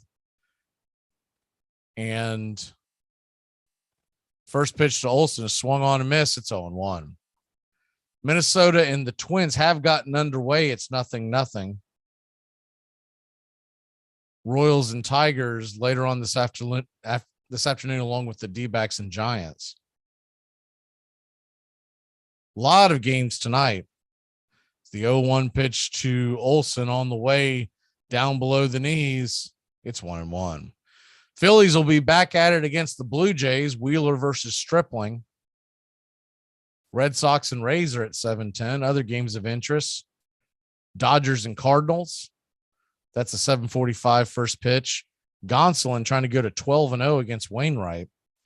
Bassett looks in and he kicks and deals and swing and grounded to the right-hand side on it and flipping it over to first for out number one is Guillorme playing deep in the hole. There's one away. Orioles will be going for their 9th win in a row. Watkins versus Steele in the Windy City versus the Cubs. And Ohtani is on the mound versus the Astros, and Christian Javier should be a good one, along with Musgrove for the Padres at 8:40 in Colorado. And that's your scoreboard. That brings Riley to the plate, and the first pitch is swung on and missed by Riley. It's 0-1.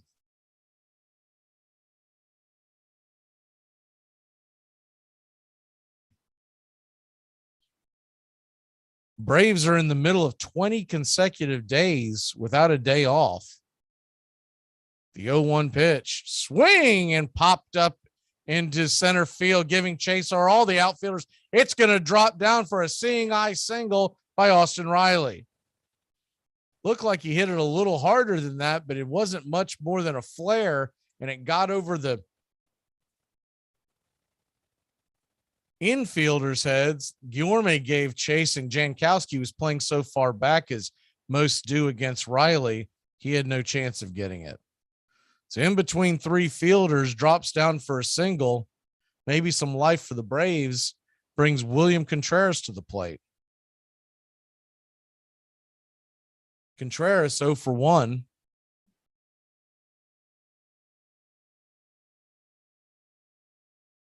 Bassett is finally getting back onto the mound.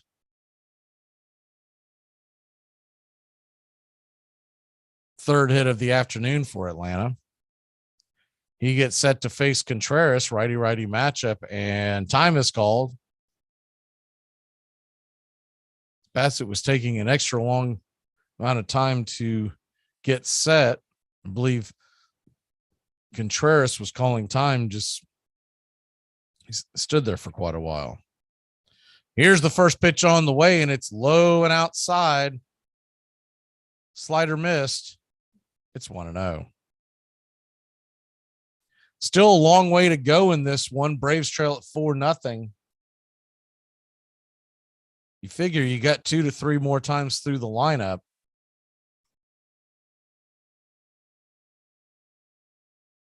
The Braves have scored their runs late recently. The 1-0 pitch, low ball 2. It's 2-0.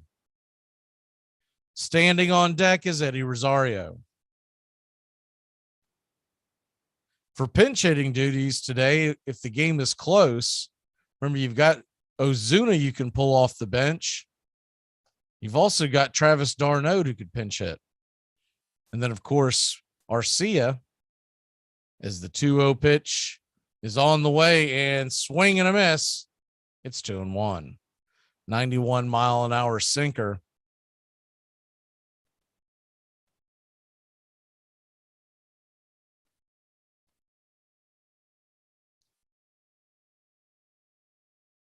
Chris Bassett now at 60 pitches in the bottom of the fourth.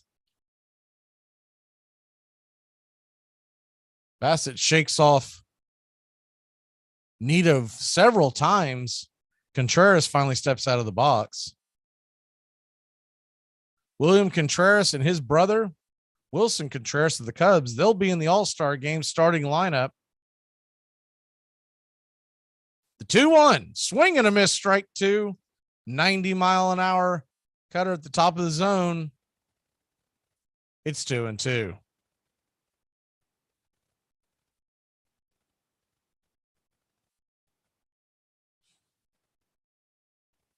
Bassett really has slowed down his delivery. He was working pretty quickly at the beginning of the game, but not if the heat's getting to him. The 2-2 swung on and a comebacker. And they're going to try to double up Contreras. It's going to be a 1-4-3. Contreras just beats the throw. And there's 2 away. Good defensive play by Bassett, but it was slow developing. He got Riley by quite a bit. The ball took 2 hops before it got to Bassett. By the time he got it over to Guillorme had to throw it off his back foot and tried to get Contreras, but Contreras streaked right by the bag and beat it by about a half step. That'll bring Rosario to the plate. Rosario is 1 for 1 with a double. First pitch is below the zone. Over the plate, it's 1-0.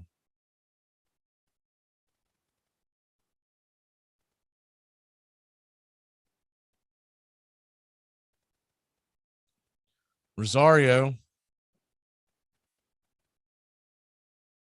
trying to get back in the groove after coming back from eye surgery. The 1-0 pitch downstairs, ball 2. It's 2-0.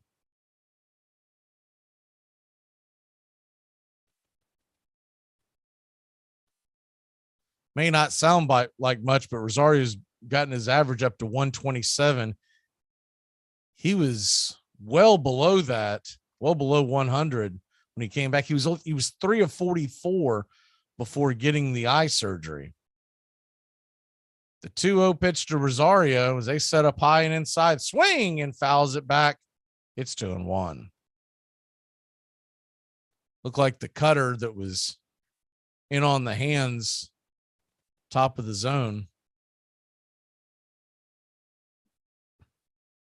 If Rosario can keep it going, Adam Duvall stands on deck. Robinson Cano in the hole.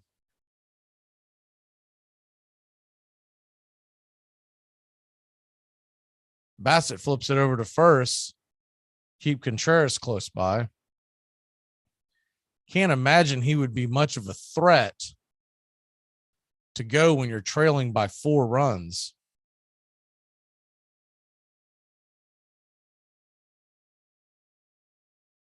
Mets 4, Braves nothing. Bottom of the 4th inning. Still a long way to go in this one. Bassett gets set on the 2-1 pitch. On the way, swing and hammer down the right field line. Will it stay fair? It does. It rattles off the wall. Contreras goes from first to third. A 2-out double, but that is where it'll stay. An errant throw.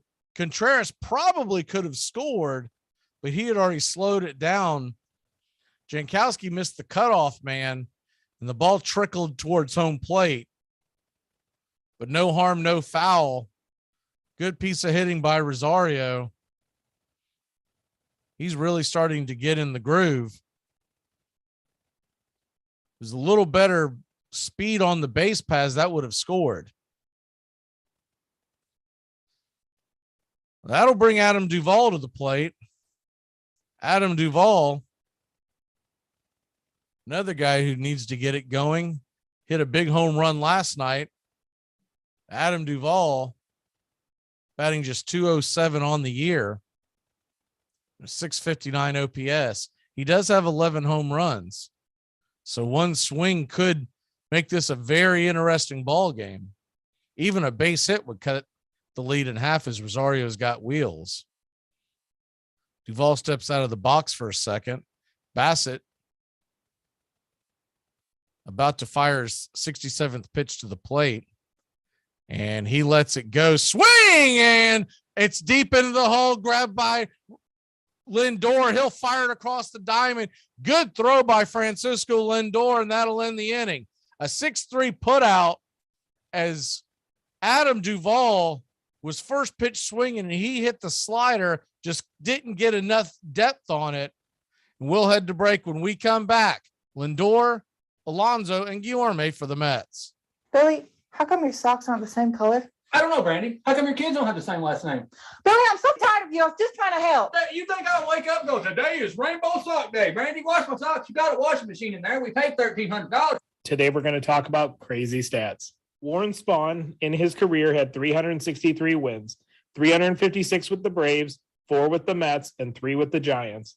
Batting, he had 363 hits, 356 with the Braves, 4 with the Mets, and 3 with the Giants. How about the playoffs? He had 4 playoff wins, and you guessed it, 4 playoff hits. You get a whole lot of something with Farmers Policy Perks. So much, I'm going to have to speed things up. You can get the Farmers Signal app, and that could get you up to 15% off your auto policy. That's just for using the app and driving like the normal speed limit, hearing, full stop, making lane change, signaling human being you are. Get a whole lot of something with Farmers Policy Perks. Start with a quote by calling 1-800-FARMERS. We are farmers. Bum, bum, bum, bum, bum, bum. You're listening to Braves Country Baseball. Please like and subscribe today. YouTube.com, Armchair Quarterbacks 1. But for all Johnson's skill and speed, there was one hitter whom he could not seem to intimidate. A young Georgian playing for Detroit, who soon found a way to get hits off Johnson. Walter Johnson was a kindly man, the Georgian explained, and never really wanted to hurt anybody. It was useless to try for more than a single off Johnson. You had to poke and try to meet the ball.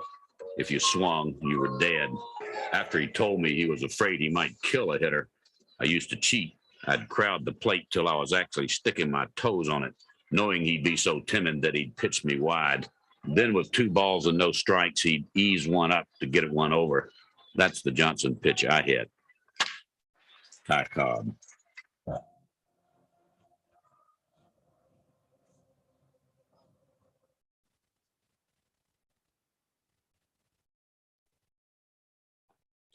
Welcome back to Braves Country Baseball. The Atlanta Braves trail it 4-0. And Francisco Lindor, the number 3 hitter for the Mets, comes to the plate. It's 1-0. Charlie Morton missed low below the knees, a cutter in the dirt. The 1-0 pitch to Lindor, swing and grounds it foul towards the Braves dugout. The first base side, it's 1-1.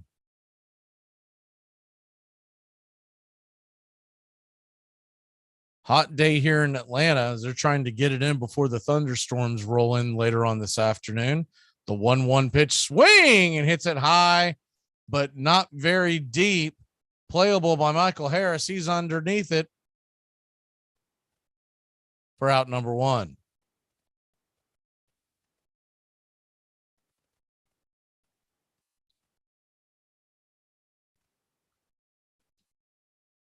Braves head to Washington for a 4-game series starting tomorrow.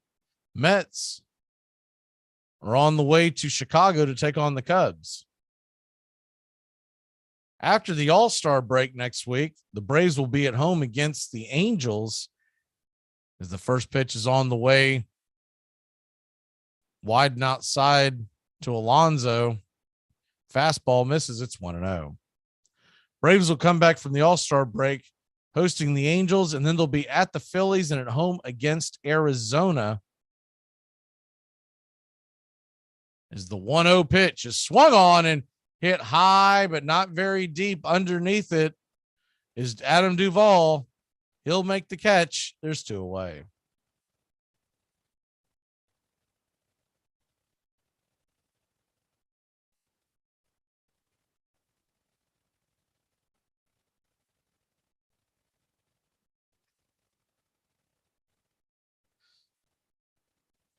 Luis Guillorme comes to the plate. Left-handed second baseman, 0 for 2 with a strikeout and a ground out.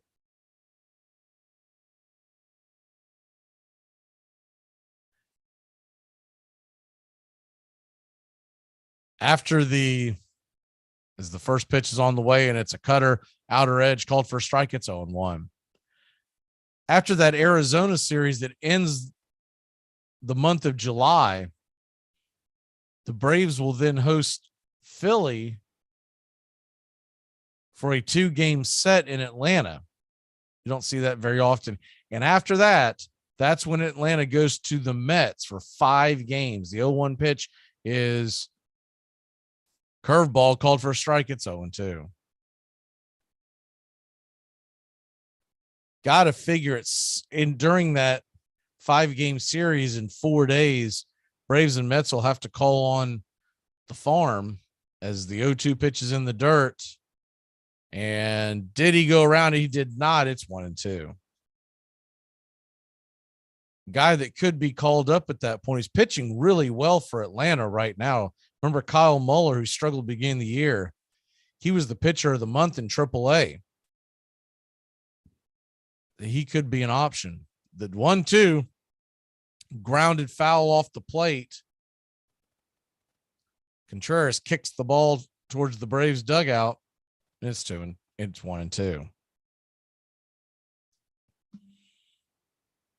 Figure by then the Braves will have, the Mets will have DeGrom.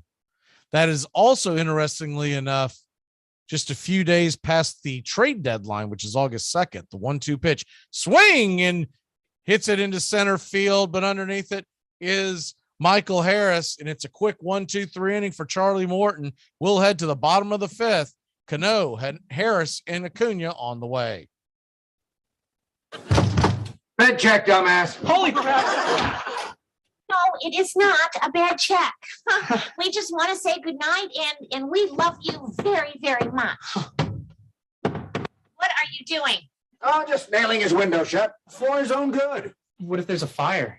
Well, then I guess you can just light your dope with it, dopehead. Today we're going to talk about crazy stats. Lou Gehrig hit his first career home run on September 27, 1923. He hit his final home run on September 27, 1938.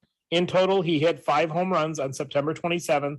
2 of those came off of Hall of Famer Lefty Grove in 1931 and 1933. Armchair Quarterbacks Radio, living in an era of baseball where the impossible is unfolding right before our eyes. The 1-2 again. Inside.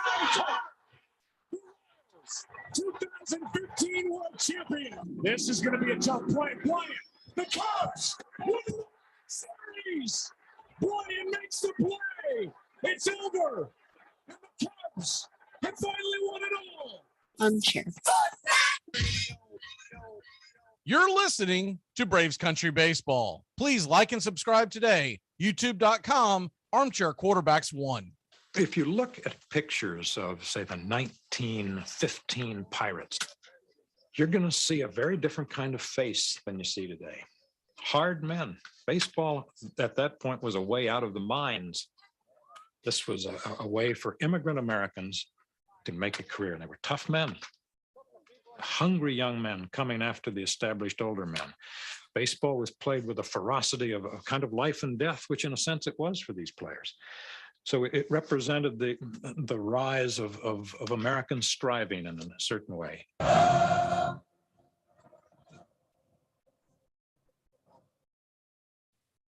Welcome back to Braves Country Baseball. The Atlanta Braves trail 4-0.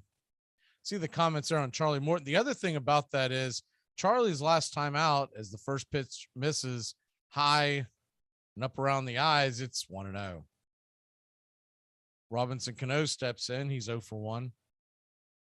I mentioned at the time when Charlie pitched last Friday night, or going into Friday night, we didn't do the broadcast, but the 1-0 pitch is hammered down the line, foul. It's 1-1. Mentioned on the next broadcast that we did, Charlie Morton had an outing in which he threw well over 100 pitches. They sent him back out there in what was a blowout, as the 1-1 delivery on the way to Cano, swing and hammers it to the right side. Alonso's got it, goes to his knees, jumps up and steps on the bag. There's one away.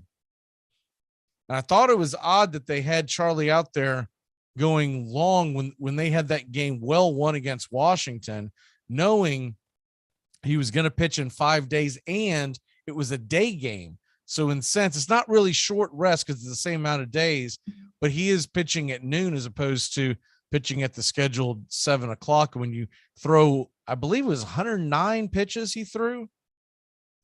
And the man's 38, 39 years old. First pitch to Harris is high above the zone. It's 1-0. Now that's all realistically just an excuse, but you can kind of see why he might have a bad outing. The 1-0 pitch is off the plate, ball 2, it's 2-0. But what will be interesting about that 5-game series against the Mets in New York, as I mentioned, the trading deadline is Tuesday, August 2nd. That series begins Thursday, August 4th. So it's going to be quite a lot of moving and shaking from both sides. The 2-0 pitch taken right down the pipe as Harris tries to work the count. It's 2-1. I actually like that take by Harris. It's a pretty mature take considering you're down 4 runs as a 2-0 pitch. Most young kids would have just swung out of their shoes. The 2-1 swing and fouls it down the left field line. It's 2-2.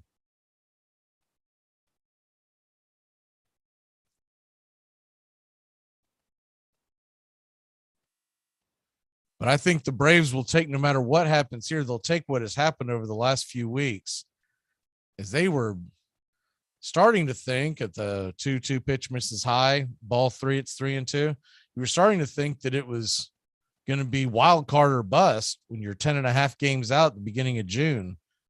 They went on that tear, winning 14 in a row, the best record in baseball since June 1st.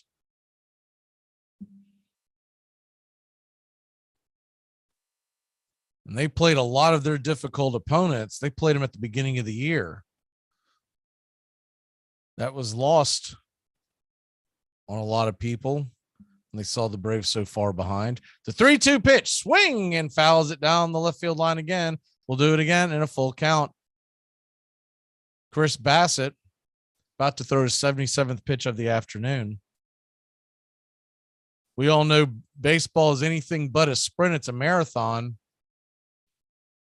If you can hang in there,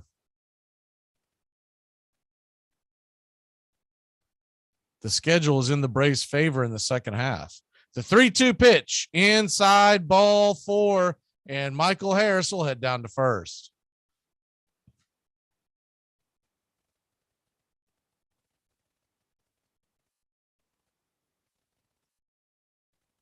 When you look at the tail end of August, all through the month of September, the Braves are going to be home against Colorado for 3, Miami for 3, Philadelphia and Washington 3 apiece, and the Mets for 3. They have to go on the road to Oakland, Seattle, and San Francisco at the very beginning of September. I think that's their toughest stretch that you look at. And they throw over to first to keep Harris close as Ronald Acuna Jr. comes to the plate. Acuna is 1 for 1 with a walk and a single.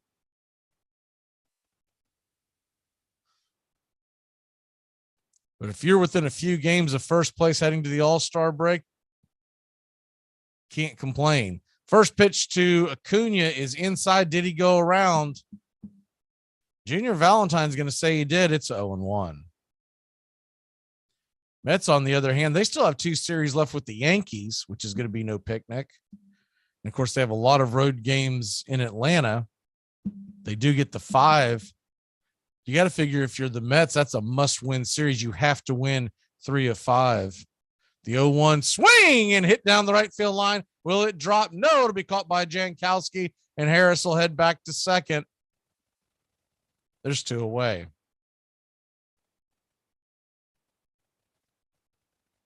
Atlanta would have liked to have gotten the series win, and it's far from over today, but it didn't feel like you have to when you're that close in the standings. The Braves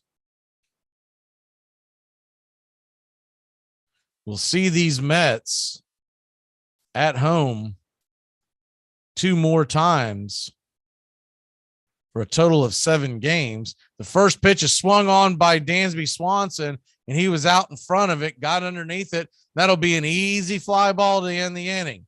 We'll head to the top of the 6th inning. Atlanta and New York, 4-0 Mets lead.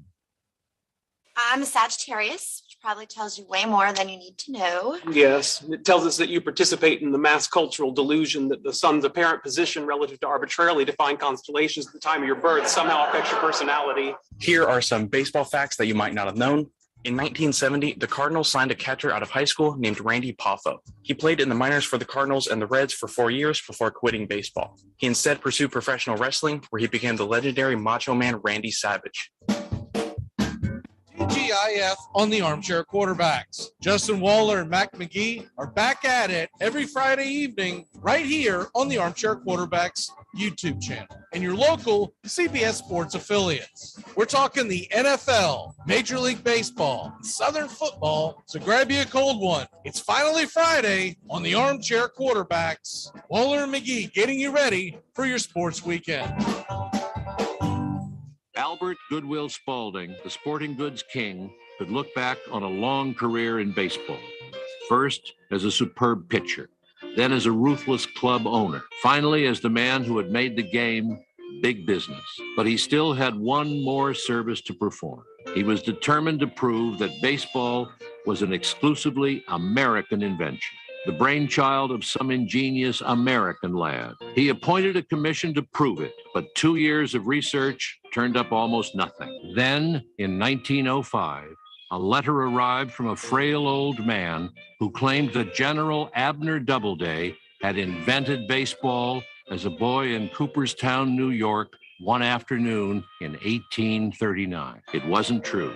but it was just what Spalding had been looking. It proved, he said, that baseball truly was the national game, played by Americans, watched by Americans, now invented by an American.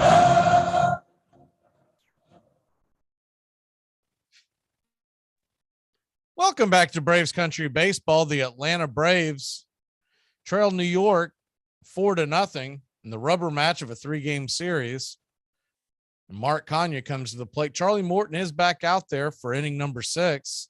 The first pitch is swung on and fouled back. It's 0-1.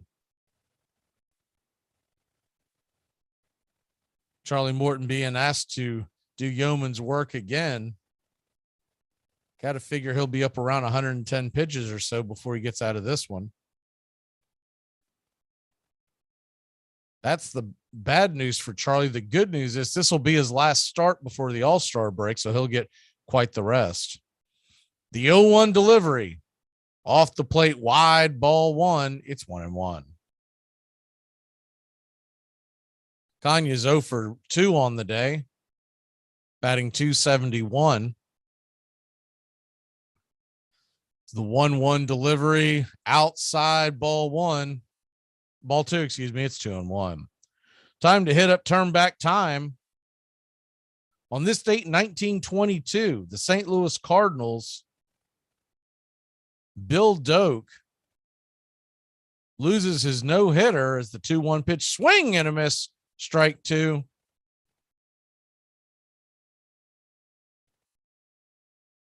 Looks like the cutter there evens the count at 2-2.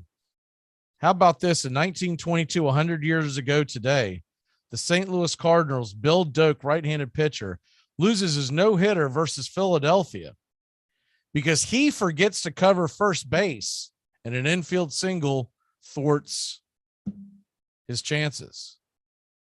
3-2 pitch miss, 2-2 pitch misses wide. It's 3-2. He would go on to win that game 1-0, allowing the 1 hit. That play occurred in the 7th inning. 3-2 delivery from Morton. Swing and just gets a piece of it. Dribbles foul towards the on-deck circle. It's 3-2. On this date, 1934, the great Babe Ruth hit his 700th home run at Detroit's Navin Field. That same day, Lou Gehrig is helped off the field with lumbago back injury. He would make his next start, though. 3-2 pitches fouled down the first base line. Plenty out of play. We'll do it again at 3-2. And on this date, 1972, the St. Louis Cardinals put a 2-hitter on the Atlanta Braves 2-0 by Reggie Cleveland. The big thing about that, 3-2 pitches swung on and hammered high and deep into left field. That ball is gone. It's 5-0 New York. Snitker leaving Morton in there way too long again. And he gives up a clanger.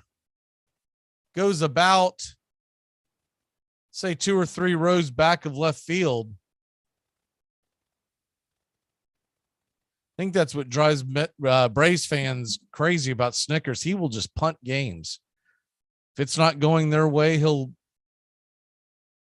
live to fight another day. Worked out last year, but it is frustrating if you're a fan. That 2-hitter by Reggie Cleveland was done in 93 minutes as the first pitch misses to Dominic Smith. It's 1-0. 93 minutes. That is booking. The 1-0 pitch is missed low again. It's 2-0. At some point, this is cruel and unusual punishment to leave Morton out there. At 105 pitches, the 2-0 pitch is inside, ball 3. He did not go around. It's 3-0. Also on this date in 1999, the 70th Major League Baseball All-Star Game, mostly remembered because of the tribute given to Ted Williams in the middle of the field. And also, as the 3-0 pitch hits the side of the zone, it's 3-1. Smith started to do it again. He started to toss his bat. Remember last time up, he did that 2 times in a row, then struck out on a curveball in the dirt. The 3-1 from Charlie, inside ball 4, and Smith finally flips the bat over to first. Probably has some choice words under his breath, and Snicker finally gets his butt off the bench and is going to go grab Charlie. So we're going to go ahead and take a real quick break. When we come back, Braves are heading to the bullpen down 5-0. I have never said that you aren't good at what you do. It's just that what you do is not worth doing. It all starts with just one thing. When recycling, rinse out jars and cans and avoid recycling wax paper or paper soiled with food. This will reduce recycling contamination. Find tips and more at onethingus.com. What's your one thing? Here are some baseball facts that you might not have known. Before he retired, Kyle Seager was the active leader in games played without being in the postseason with 1,480 games. The new active leader is now Gene Segura with 1,230 games. To Kyle Seager, I hope you have a happy retirement. The Oakland Athletics mascot is somewhat randomly an elephant, but there is a reason for that. In the early 1900s, New York Giants manager John McGraw told the Athletics owner that he had a white elephant on his hands. A white elephant is something that's not as valuable as the effort needed for it. Athletics manager Connie Mack heard this and decided to make an elephant the team's logo. Choose a yogurt that's right for you. With 2 grams of sugar per 5.3 ounce serving, Too Good Greek yogurt is too good to be true. So delicious dairy-free yogurt and Silk yogurt alternatives are delicious plant-based swaps you can enjoy by the spoon or add to recipes. Oikos 000 yogurt and Light and Fit yogurt are tasty, non-fat yogurt options. So many flavors, varieties, and possibilities. Elevate any recipe and your everyday with yogurt. Shop at Target. The greatest ball player of all time? I picked the Detroit man because he is, in my judgment, the most expert man of his profession and is able to respond better than any other ball player to any demand made upon him. He plays ball with his whole anatomy, his head, his arms, his hands, his legs, his feet. I have never seen a man who had his heart more centered in the sport than Cobb has when he's playing. I believe Cobb would continue to play ball if he would charge something for the privilege, and if the only spectator were the groundskeeper, Charles Comiskey.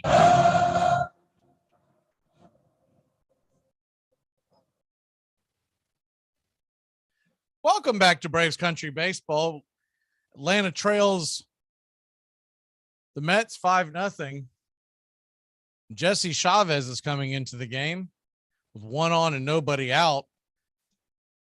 That'll just about close the books on Charlie Morton. He is responsible for the runner on. He went 5 innings, gave up 5 runs, 5 hits, all runs earned, 3 walks. He did get 6 strikeouts, but gave up 3 home runs, every single run via the home run. Jesse Chavez steps in, and the first pitch is high in the top of the zone. It's 0-1.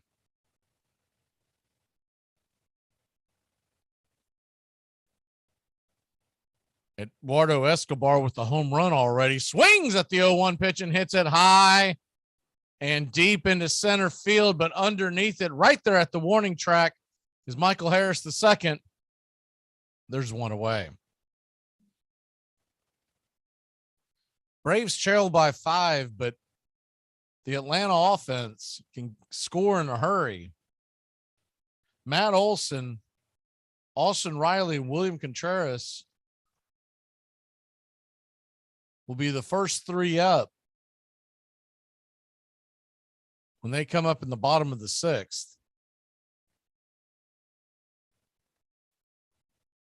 That'll bring up Jankowski, the right fielder, and he takes the first cutter off the plate wide. It's 1-0.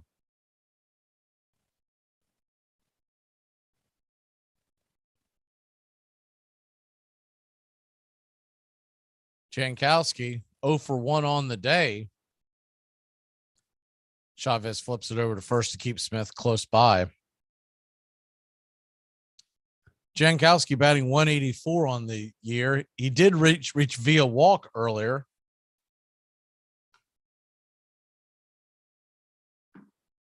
The 1-0 pitch is at the knees, called strike.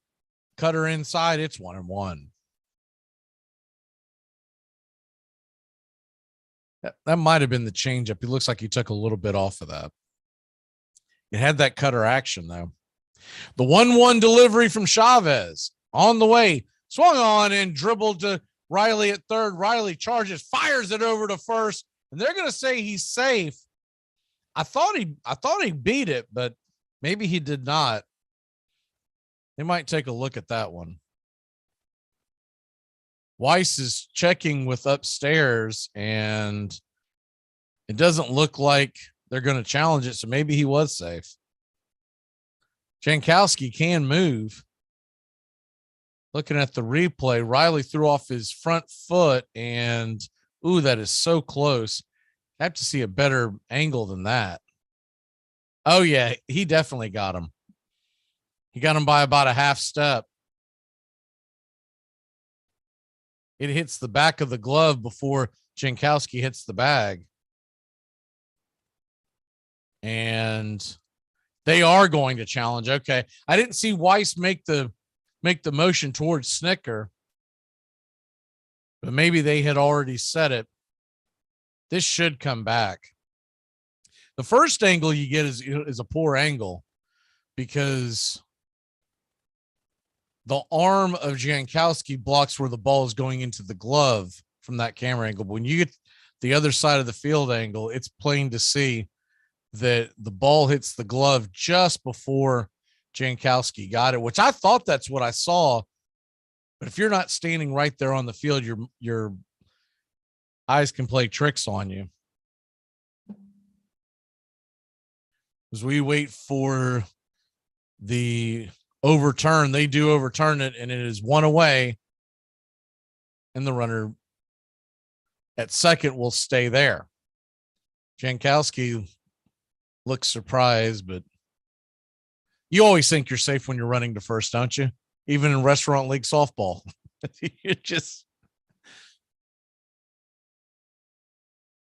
But it was a bang play. It's a good job by the umps to get that correct on the replay. That'll bring Nito to the plate. He's perfect today. Walk, a single, a run. Righty-righty matchup as Chavez tries to get out of the jam with 2 away, and the first pitch is well off the plate. It's 1-0. We'll be back Friday night, 7:20 first pitch. The 1-0 delivery on the way. Swing and a miss, strike 2. Cutter at the top of the top shelf, just off the zone inside. Hard to lay off on that one. The 1-2 on the way. Swing and hit high and deep into right field, into the corner on the warning track is Acuna. He's got it for out number 3. So Atlanta will grab the bats, trailing by 5. Olsen, Riley, and Contreras on the way. Gas prices are so high that I just saw Dolly Parton carpooling with Jolene.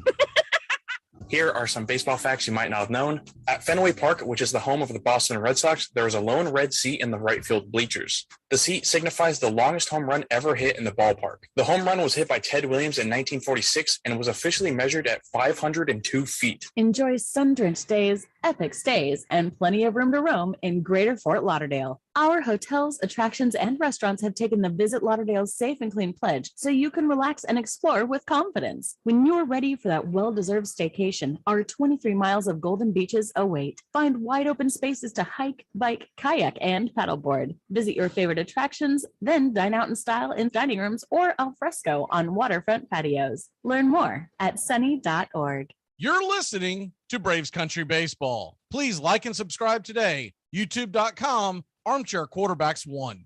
I've made more money than I ever expected to, but I'm putting all of it and more too into the new plant for the Brooklyn fans. Of course, it's one thing to have a fine ball club and win a pennant, but to my mind, there's something more important than that about a ball club. I believe the fans should be taken care of. A club should provide a suitable home for its patrons. This home should be in a location that's healthy, it should be safe, and it should be convenient. Charles Hercules Ebbets. My father used to talk about the building of Ebbets Field. He was 11 years old when they started building Ebbets Field, and he somehow remembered what the hopes were for that whole area of Brooklyn, because he lived right near there, that they would have their own stadium nearby. And he said he used to go by every day and watch another piece of it being put together. So when he first took me there, it was like showing me something that was part of his own history, not just a stadium somewhere else.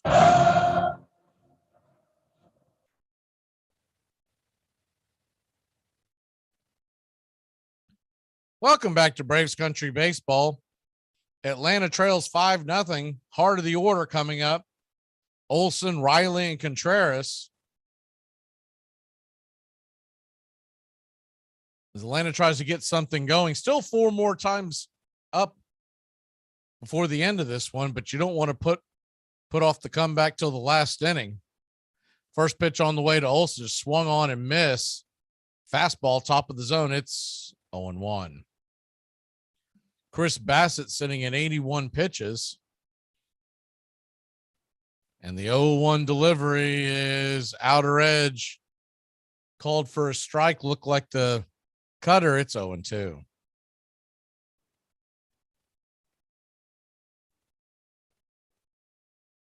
Mets playing Matt Olson to shift. The 0-2 swung on and hit high and deep into center field.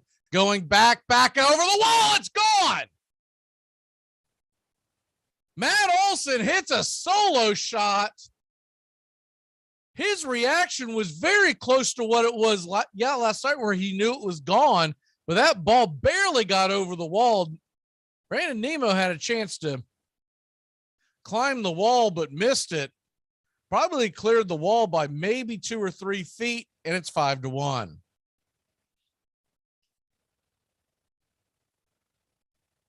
Good swing put on by Olson. Timed it perfectly.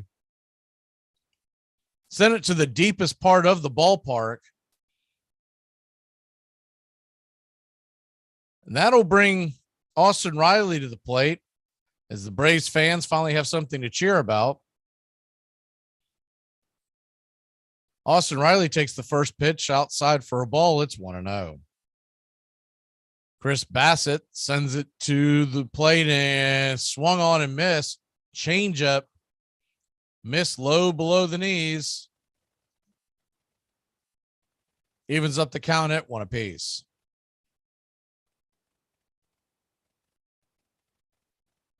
The 1-1 delivery on the way off the plate wide. It's 2-1.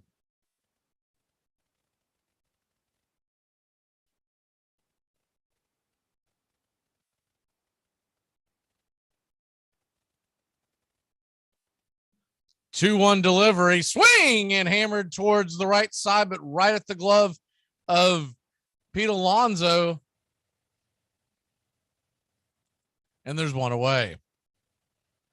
He had the whole right side wide open. Good swing put on it by Riley. Just bad luck. It was at the one area where there was a defender. That'll bring William Contreras to the plate.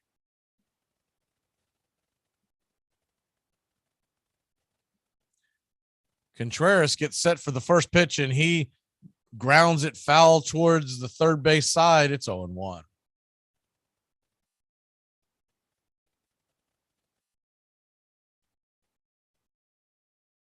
Contreras 0 for 2 on the day.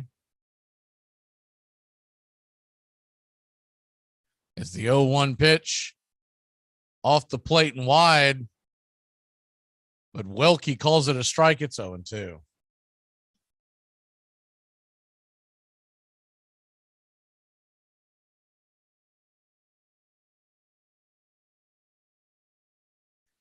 Bassett looks in to get the sign. The 0-2 pitch on the way, swing and grounds it to the third base dugout. We'll do it again at 0-2.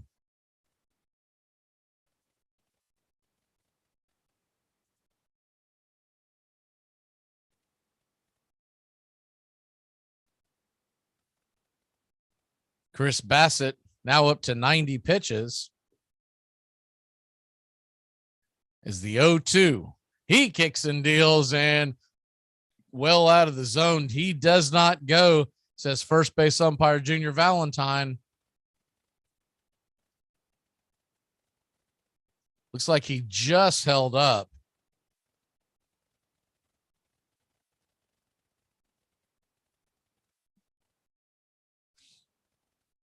Bassett takes a second again to get set. Contreras with that open stance, which he never used to, just recently started doing that wide open stance like that. The 1-2 pitch swing and fouls it down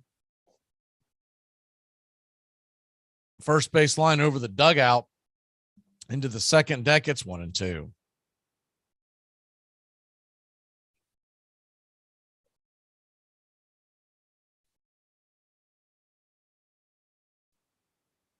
One-two delivery on the way. Swing and fouls it back. 94-mile-an-hour fastball. Inner cut. Stays alive. We'll do it again at 1-2. Standing on deck is Eddie Rosario. The 1-2 delivery on the way. Inside. Curveball misses well inside. It's 2-2. It's one of those ones, if it was Kenya standing there, he'd stick his wing out and go take first base.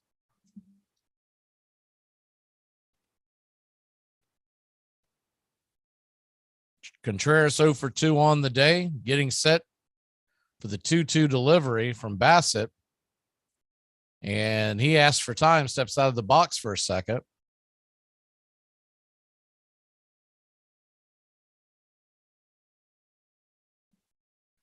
Bassett deals and swing and a pop-up down the right field line. It will stay in play, and underneath it is Jankowski. Deep part of right field. There's 2 away.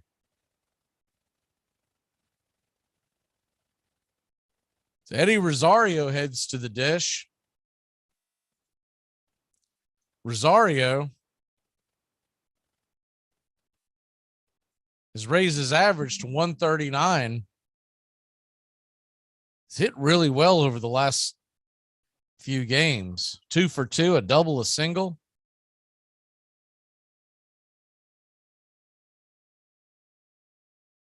The first pitch on the way to Rosario is taken for a strike. Curveball, outer part of the plate. It's 0-1.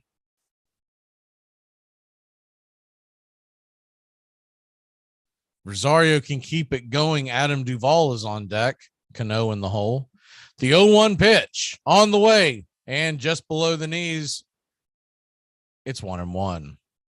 Got to figure this is the last inning for Bassett. He's about to throw his 98th pitch of the day.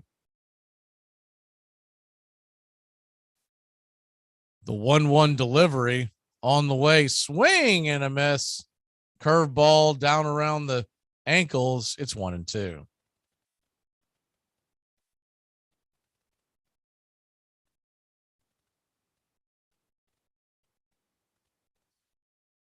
Matt Olson hitting a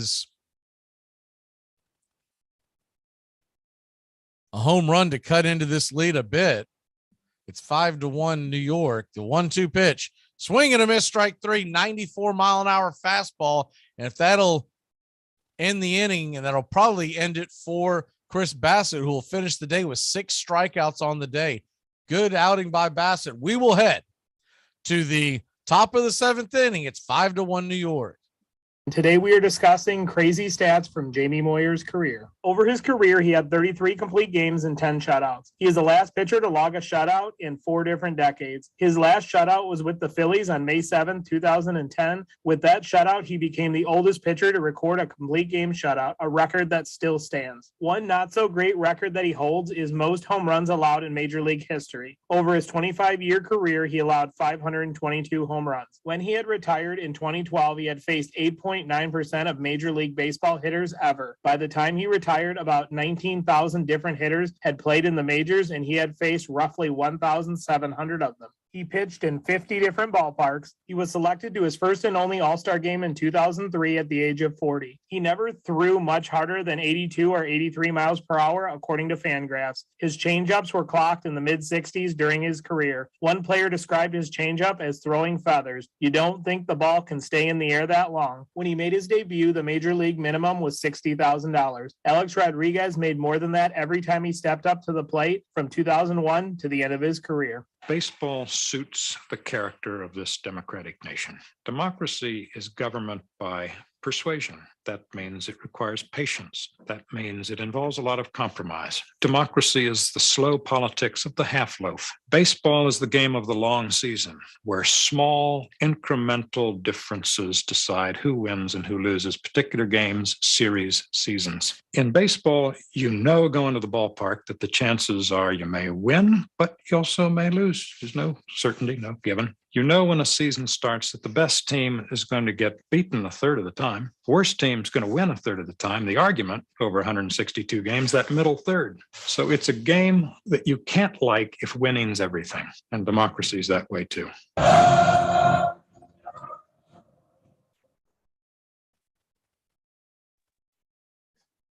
Welcome back to Braves Country Baseball. World champion Atlanta Braves trail 5-1. Jesse Chavez will go back out there at the top of the 7th inning. And coming to the plate, the top of the order, Brandon Nimmo takes the first pitch outside. It's 1-0. 91-mile-an-hour cutter that misses outside. It's time for birthdays here on Braves Country Baseball. As the 1-0 pitch misses low, it's 2-0. Happy birthday, 27th birthday, as we do the baseball birthdays first, to outfielder Cody Bellinger. The 2-0 pitch is fouled down the third base line. It's 2-1. Bellinger, 27 years old with the LA Dodgers, 144 home runs in his career. Happy 28th birthday to Ty France, as the 2-1 pitch strike on the inner half. It's 2-2. France, lifetime OPS of 804, infielder for the Mariners. The 2-2 pitch is fouled off, and we'll do it again at 2-2. DJ LeMahieu of the New York Yankees, he's 34 today with a lifetime batting average of .299. And Yadier Molina is 40 years old for the St. Louis Cardinals.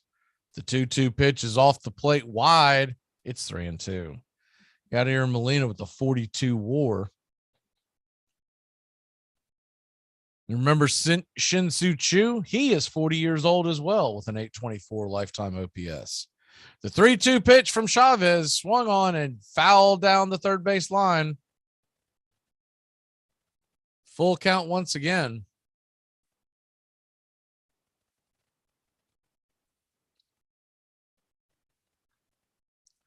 Non-baseball birthdays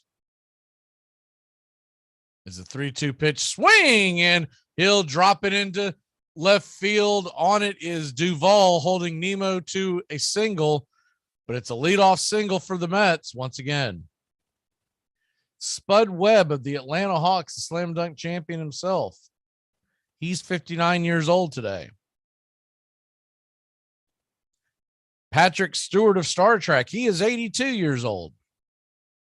And Harrison Ford, Star Wars, Indiana Jones, he turns 80. As the first pitch on the way to Lindor is popped up, but behind home plate, it's 0-1. Cheech of Cheech and Chong, Cheech Marin, he turned 76 today. And the famous Mandrell sisters, Luis Mandrell is 68. And that's your birthdays. The 0-1 pitch is fouled back, cutter outer part of the plate. It's 0-2.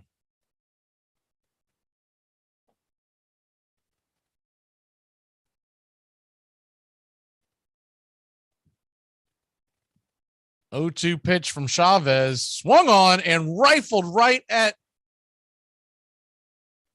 Olsen. He fumbles it, And by the time he gets it, both Lindor and Nemo are safe at first and second. So rocket hit right at Olson. He got a glove on. I think he'd tell you he should have had it. Be interesting to see if they give him an error or a base hit. Such a hard hit ball, they might give him a base hit. Lindor kind of ran out of the baselines, but I don't think they're going to hold him to it. His left foot may have stayed inside the lines. That'll bring Alonso to the plate. Pete Alonso's 1 for 3 with a single in the first. Jesse Chavez trying to stop the bleeding here, keep the game somewhat close. First pitch on the way is a cutter. Inner part of the plate swung on and missed. It's 0-1.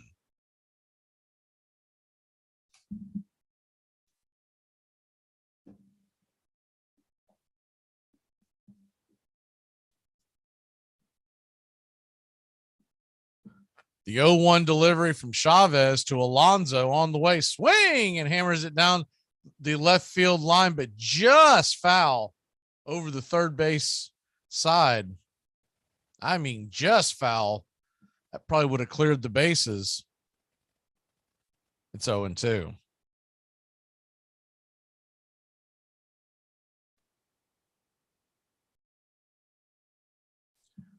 Looking at the scoreboard real quick, Seattle leads Washington 6-1. Milwaukee and Minnesota, they are tied up in the fifth. The 0-2 is off the plate, wide, ball 1. Detroit has an early 1-0 lead over Kansas City. San Francisco and Arizona, they'll get going here in a little while. The 1-2 from Chavez to Alonso, and swing and strike 3. Cutter on the outer edge could not catch up, and there's one away.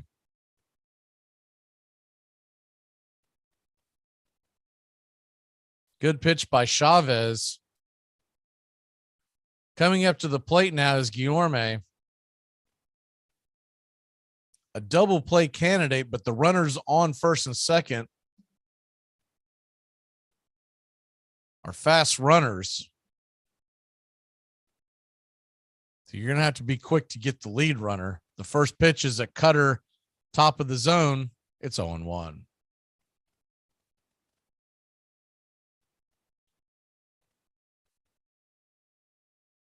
Mets with runners on first and second, one away. The 0-1 pitch is swung on and missed. Cutter at the top of the zone. And it's 0-2. When the Braves come up to bat in the bottom of the 7th, the 0-2 pitch on the way misses just low. Like the changeup, it's 1-2. Braves will have the bottom of the order due up. Duvall, Cano, and Harris. 1-2 delivery way off the plate.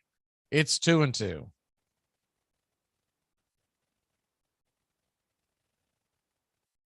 Braves trail 5-1, still with 3 more turns at bat. So this is far from over, but you'd like to keep the lead where it is.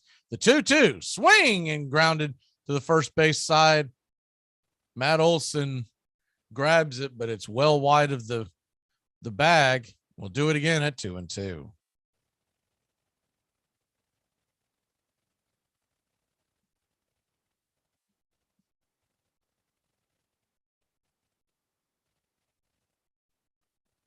Jesse Chavez going through the signs, shakes off Contreras a few times. Now he's ready. The 2-2 down below the knees. Ball 3, misses with the changeup, trying to get him to chase. It's 3-2.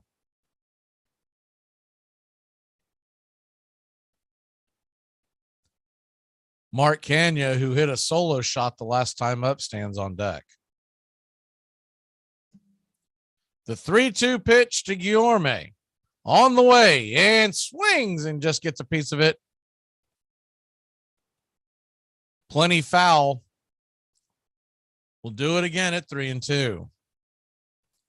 You got a full count with 2 fast runners on. Of course, there's only one away, so it's not an automatic that they'll be going, but you could send them on a hit and run. The 3-2 delivery, swing, and fouls it back. Cutter just above the zone. Yorme gave chase. We'll do it again at 3-2. Chavez with just a couple of pitches. The deeper he goes into account, the batter gets the advantage for sure.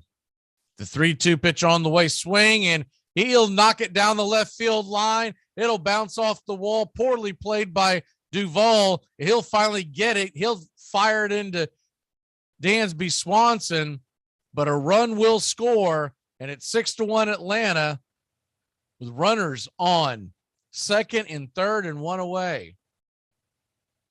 Duvall chased it like it was heading towards the corner, but it hit that wall just before it divots off, well before the corner.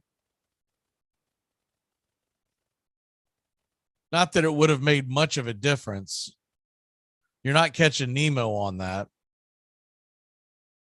So only one run scores, but you got runners in scoring possession with one away, and the first pitch is foul checked at the plate by Kanya. It's 0-1.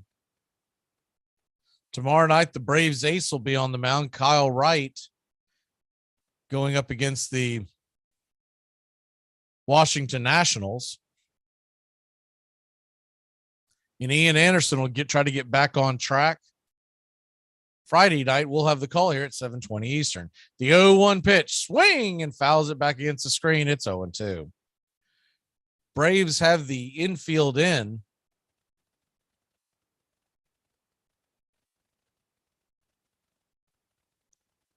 Trying to prevent this lead from getting any further.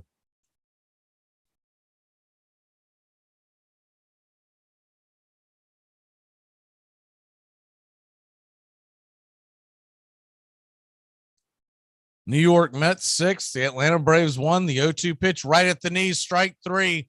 Kanye got caught watching the paint dry, and there's 2 away. He wanted to argue with Blue, but that was right above the kneecaps and over the plate. Picture perfect strike.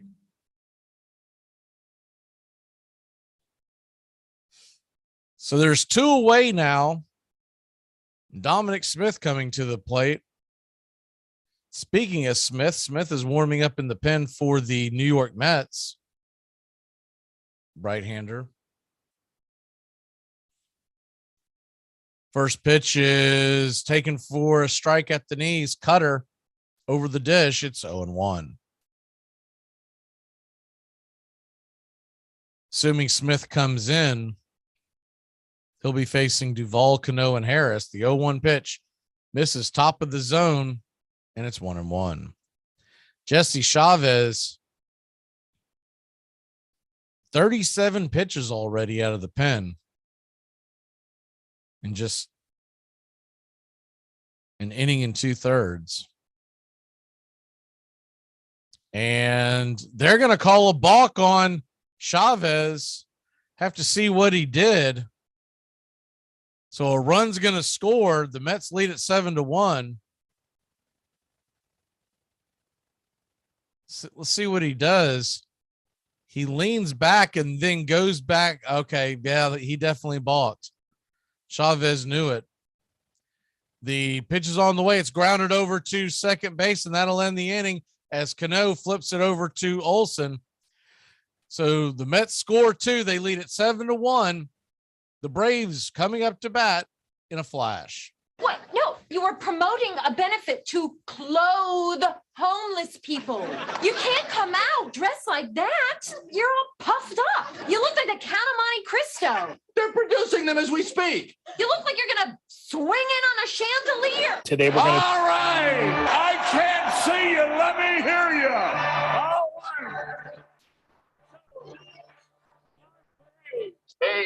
Casey was baseball mad, had the fever and had it bad.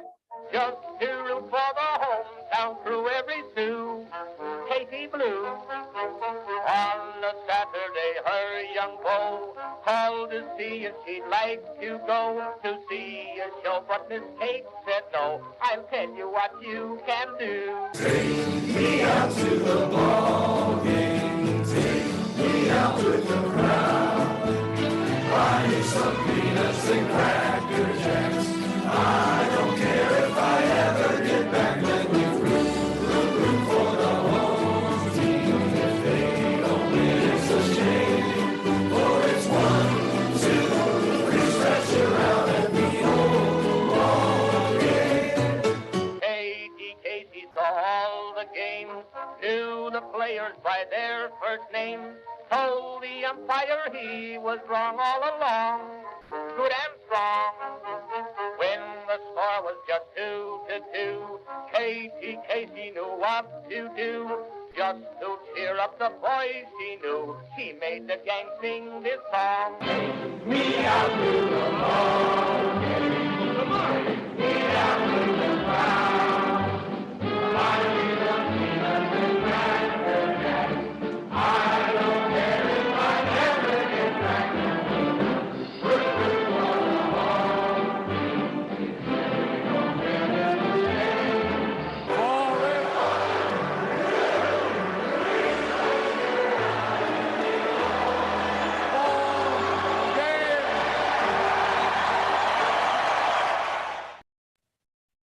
Welcome back to Braves Country Baseball. The Atlanta Braves trail at 7-1. They got a lot of work to do to get back into this one. And starting with Adam Duvall. Adam Duvall will face Drew Smith. 2.97 ERA, 39 strikeouts over 36 innings. This is his 33rd appearance. The right-hander comes set, and he throws a 95-mile-an-hour fastball, top of the zone. It's 0-1.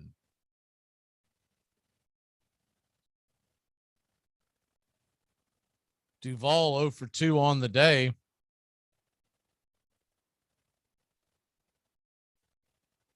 He gets set for the 0-1 delivery, and it's a fastball top of the zone just off the plate, but Blue gives him the benefit of the doubt. It's 0-2.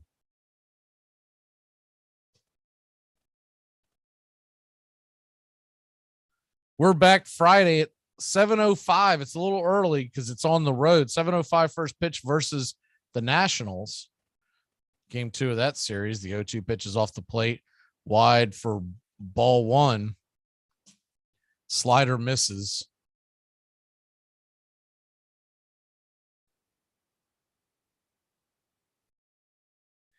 The 1-2 delivery on the way. Swing and a miss, strike 3, 97-mile-an-hour fastball, top of the zone, and there's one away.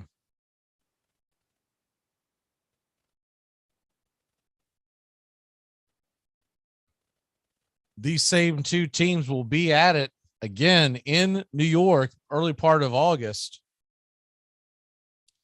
We'll have that Friday night game, as we always do. And we will plan on doing probably the Saturday doubleheader if I can squeeze it in. First pitch on the way to Cano is dragged foul. It's 0-1. That is a Thursday, Friday, Saturday, Sunday series, 5 games in 4 days, the doubleheader being on Saturday. The 0-1 to Cano, swing and drops it into center field for a base hit. 1 out single for Cano, another hit for Robinson Cano. Cano giving the Braves a little bit of life here. I know a lot of people are skeptical about the signing, but honestly, you don't have anything to lose with this. And if he can platoon with Arcia until at least Ozzie Albies comes back, but if he plays well, they would keep him and send as the first pitch to Michael Harris is swung on and missed. Fastball, 97 miles an hour, outer edge of the plate. It's 0-1. I could see where the Braves could make room for Cano to keep him on the 26-man roster. And then, of course, you get the expansion as the 0-1 pitch is way high and outside, 96-mile-an-hour fastball. Good play by Nieder to keep that from going to the backstop. It's 1-1.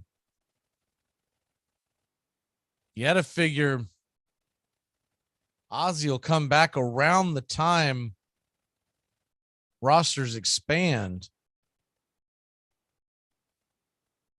The 1-1 to Harris, swing and a miss off the plate, change up, and he chased it. It's 1-2.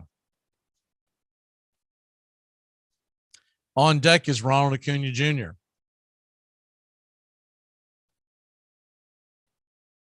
Harris with good speed from the left side. The 1-2 swing and a miss, strike 3. He wasn't picking up Smith at all. There's 2 away.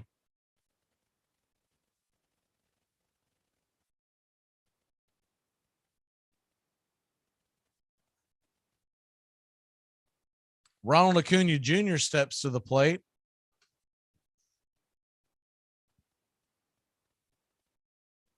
He's 1 for 2 with a single, a walk, a stolen base, also caught stealing.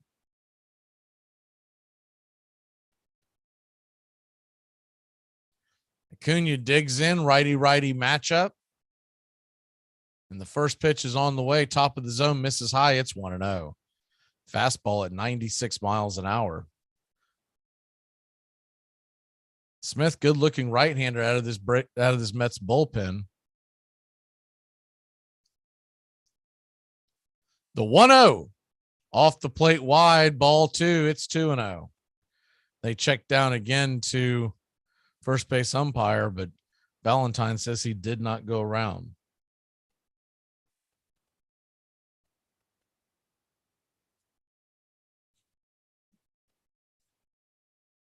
(2-0) on the way to Acuna, swing and a miss, strike 1. 96-mile-an-hour fastball, top of the zone. Probably a little off the zone.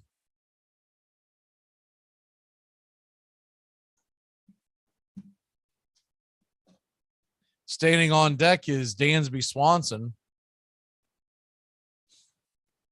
The 2-1 delivery and swing and pops it back foul. It's 2-2.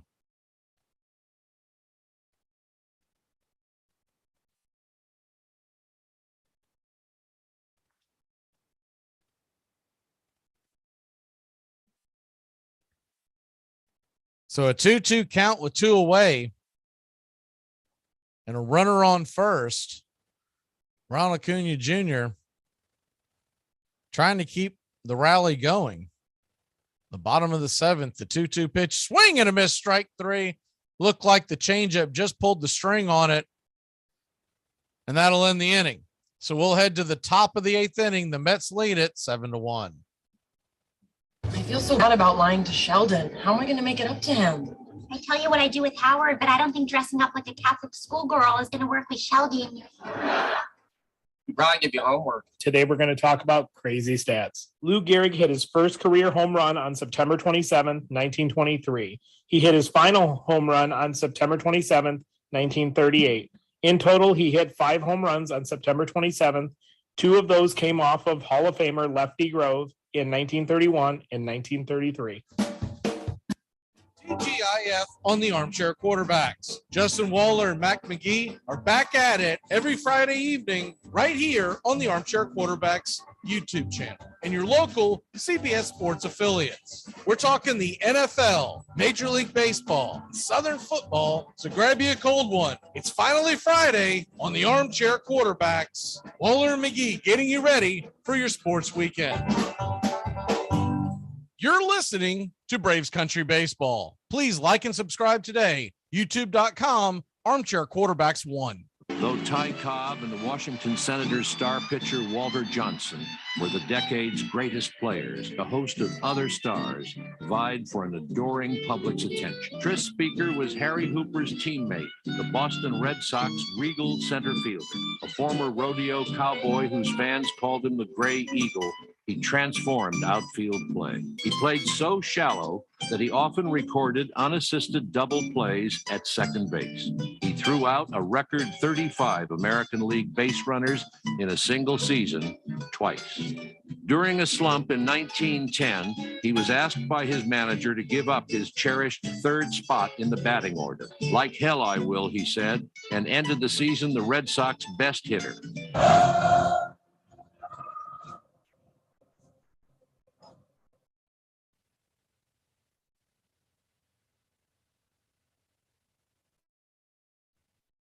Welcome back here to the Braves Country Baseball. Braves trail 7-1 as we head to the top of the 8th inning. Kenley Jansen's going to come on. First appearance is June 26th. They're just trying to get him some work in.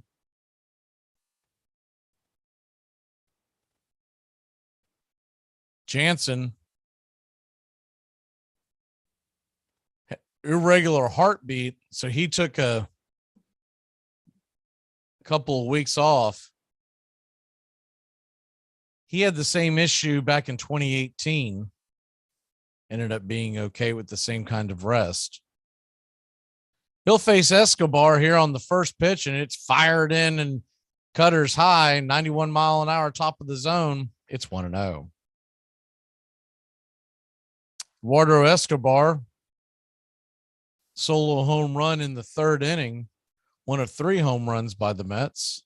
The 1-0 pitch on the way from Jansen, swing and fouled back. It's 1-1.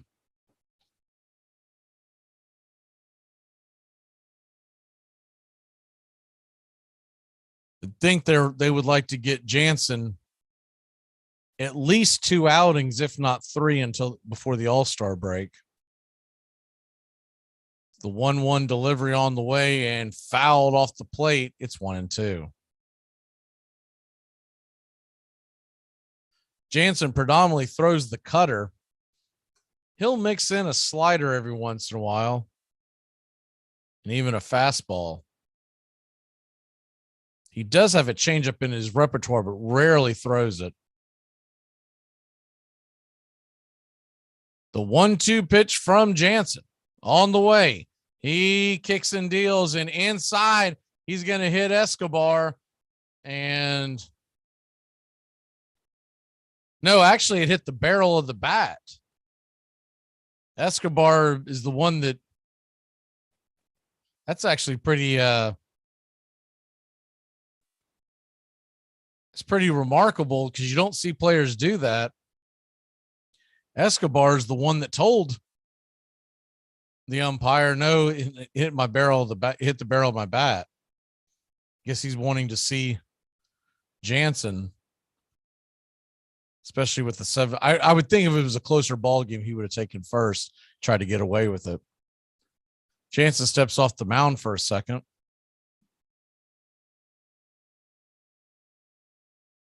The 1-2 pitch from Kenley. He kicks and deals and swing and pops it up high. Can of corn to Olson. He's underneath it just past first base, and there's 1 away. What was funny was the reaction of the Mets skipper, Buck Showalter, when Escobar motioned that the ball had hit his bat.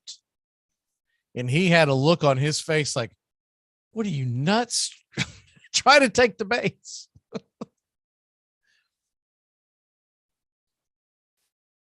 So that'll bring Jankowski to the plate 0 for 2. And the first pitch is a slider, misses well below the knees. It's 1-0.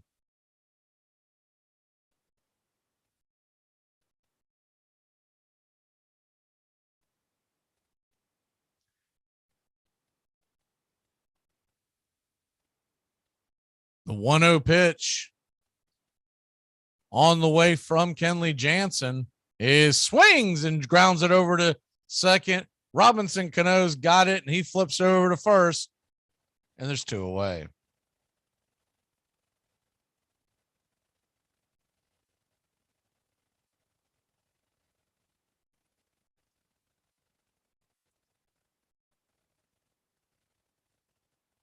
That'll bring up to the plate the number 9 hitter, Thomas Nido. Nido's 1 for 2. The walk, a single, a run.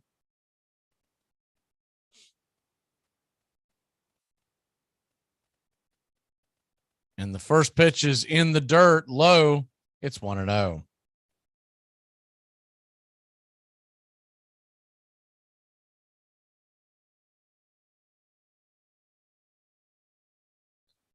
New York Mets trying to make it back to the postseason.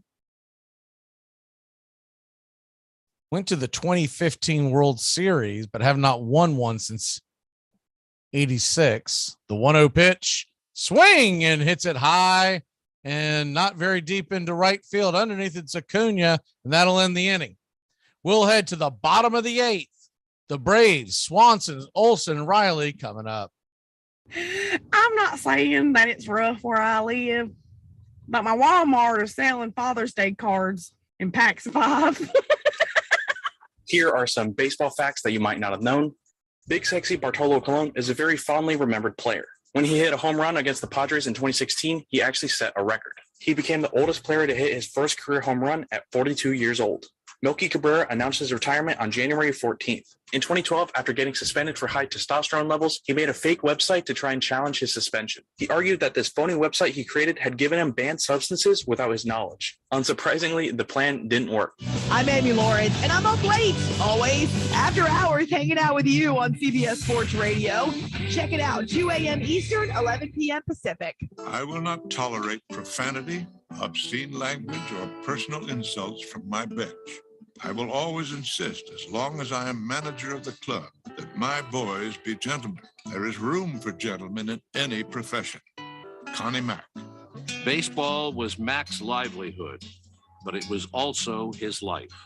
And he was worried about the game's integrity. The real name of the man who built the Athletics was Cornelius Alexander McGillicuddy.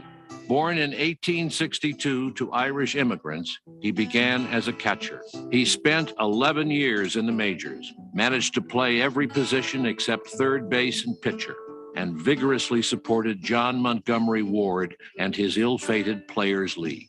In 1901, he became part owner of the Philadelphia Athletics and immediately made himself manager, a post he held for 50 years. Connie Mack became baseball's most conspicuous gentleman, managing in coat and tie, demanding that his players be on their best behavior.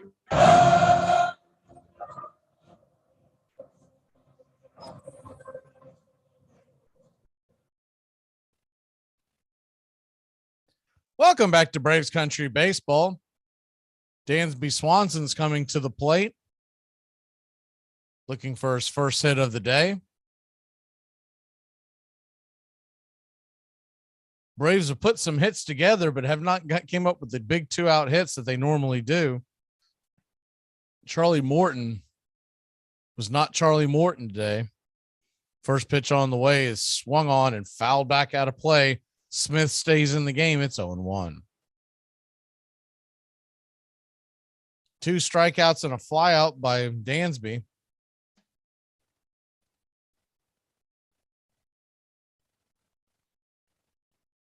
The 0-1 from Dansby Swanson to Dansby Swanson on the way. It's off the plate.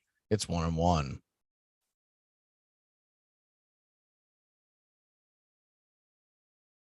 Dansby Swanson heading to the All-Star game to be played next Tuesday. The 1-1 pitch, swing, and fouls it back over the first base side, giving chase is Alonso. He'll make the catch and then falls down. Not the most athletic guy out there. He kind of tumbled around. There's one away. He slid without having to slide. It was pretty awkward. I'm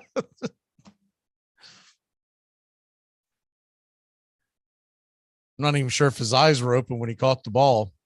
That'll bring Matt Olson to the plate. Everyone giving him kind of the Bronx cheers, kind of the laugh, because the way he stumbled and fumbled and fell. Matt Olson comes to the plate. He's 1 for 3 with a home run. Takes the first pitch outside for a strike. It's 0-1.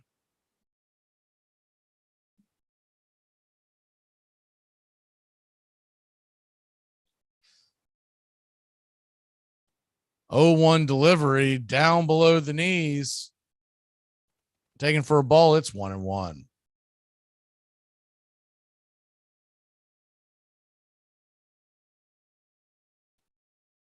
The 1-1 from Smith. Swing and fouls it back out of play. It's 1-2.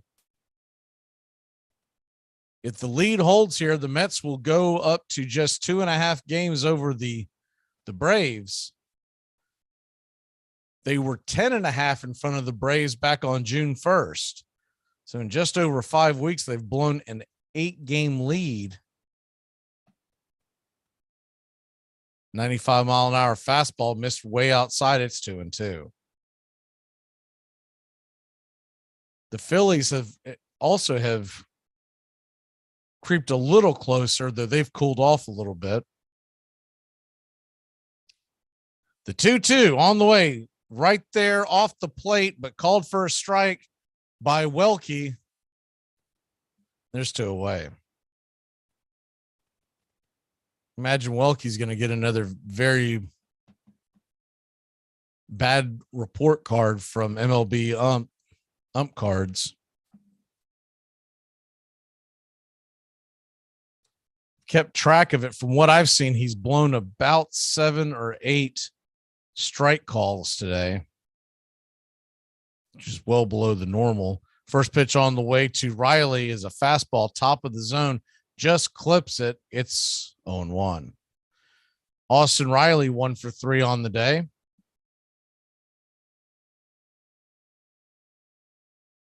Batting .282 with a .904 OPS and the 97-mile-an-hour fastball swinging and a miss. It's 1-1. Good pitch by Smith. Smith up to 25 pitches now. You got to figure someone else will come out for the 9th. The 0-2 swing and hit high and deep into center field, going back. Over the wall, it's gone. A solo shot by Austin Riley, and it's 7-2. Almost exact same location where Matt Olson sent it, probably about 10 feet to the right. Deepest part of the park. That's the good news. The bad news, all of these home runs are solo shots. Mets lead now just 7-2. Bringing William Contreras to the plate. It's a fastball that Riley timed perfectly. He sent it over dead center, over the 400-foot sign and into the trees. That'll bring William Contreras to the plate. Contreras takes the first pitch high in the zone for a strike. It's 0-1. Contreras, he's 0 for 3. 907 OPS. The 0-1 high fastball. It's 1-1.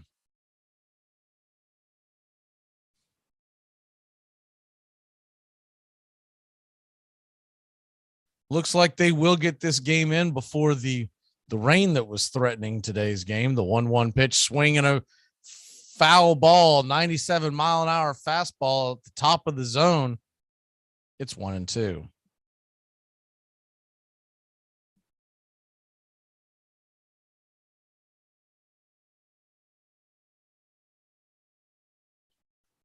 The 1-2 pitch on the way to Contreras, swing and a miss, strike 3. Looked like the cutter just swung over it, and that'll end the inning. But not before it later adds 1 run, and it is a 7-2 game. We head to the top of the 9th inning. They should have x-rayed your head at the hospital. They did. And for your information, they found nothing. Here are some baseball facts that you might not have known. The Steve Bartman incident was a very controversial play in which Bartman accidentally prevented a Cubs outfielder from catching a ball, which then spiraled into the Cubs losing the game and eventually the championship series. Cubs fans were livid with Bartman, but the actual Cubs team was apologetic. In fact, after winning it all in 2016, the Cubs decided to give Bartman a World Series ring. Hey, Braves fans, the Armchair Quarterbacks YouTube channel are bringing you Braves baseball all season long. Hi, I'm Mac McGee, and I'll be bringing you Braves baseball play-by-play for the Braves fans out there, for all of Braves country. So pull up an armchair and join us for Braves Country Baseball, first pitch to last pitch, all season long, right here on the Armchair Quarterbacks YouTube channel. On November 13th, 1911, John Jordan O'Neill, who would one day become one of baseball's greatest ambassadors, was born in the Gulf Coast port town of Carabel, Florida, the grandson of a slave. Every town had a baseball team. In my town, Carabel, they had a little local baseball team, and my father played on the baseball team. It was only 4 high schools in the state of Florida a black kid could attend. So just elementary education. Well, so I've got to go to the Sarah Field. And in that Sarah Field, I was a box boy. I'm sitting behind the boxes one day, and it was hot in Florida, and I was sweaty, and that muck was, I'm itching, and I said, damn, it's got to be something better than this.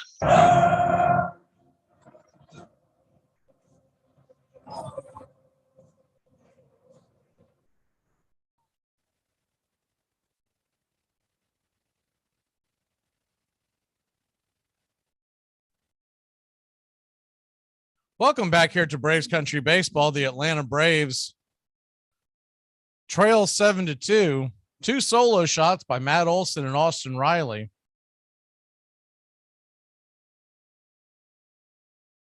So to the point of what I was talking about earlier, John Heyman tweeted out just a few minutes ago after the Austin Riley home run, how is Austin Riley not an all-star? He has to be the most egregious of all the snubs. Amen to that. I don't know how you put Garrett Cooper in with his 7 home runs into the all-star game over Austin Riley. Like I said before, the only thing that could be, Austin Riley may have told Snicker he doesn't want to go if he wasn't going to be voted in. He might want that time with his family. The 1-0 pitch is fouled off down the line, and it's 1-1. Typically, though, you don't want to turn it down because it helps you out in contract negotiations.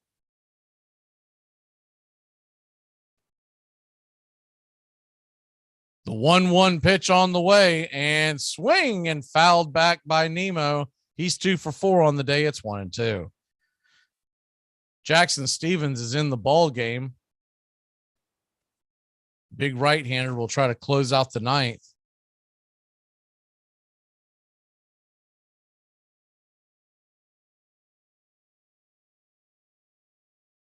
The 1-2 and 94-mile-an-hour fastball inside does not go around. It's 2-2.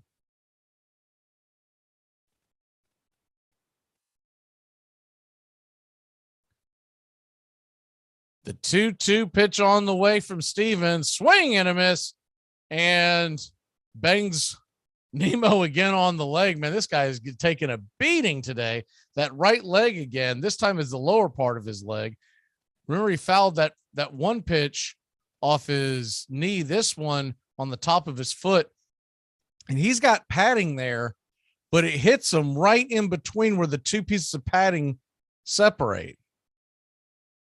He seems to be okay.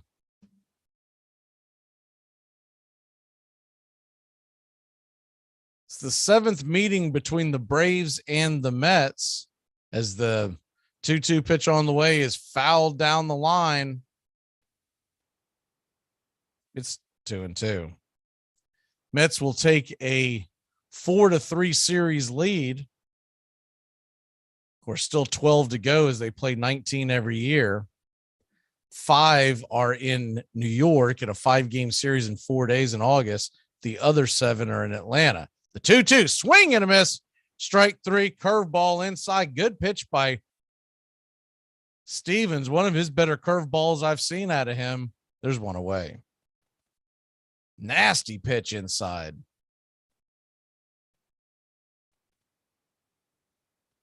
And that will bring Francisco Lindor to the plate. Lindor 1 for 4, but he had the big 3-run home run. Braves have kept him fairly quiet except for that. And that was a big shot against Charlie Morton. The first pitch is on the way and it is low below the knees, 95-mile-an-hour fastball. It's 1-0. Tommy Hunter is warming up in the Mets bullpen to hang on to what is at least a 5-run lead. The 1-0 swing, and he'll foul back the slider out of play. It's 1-1.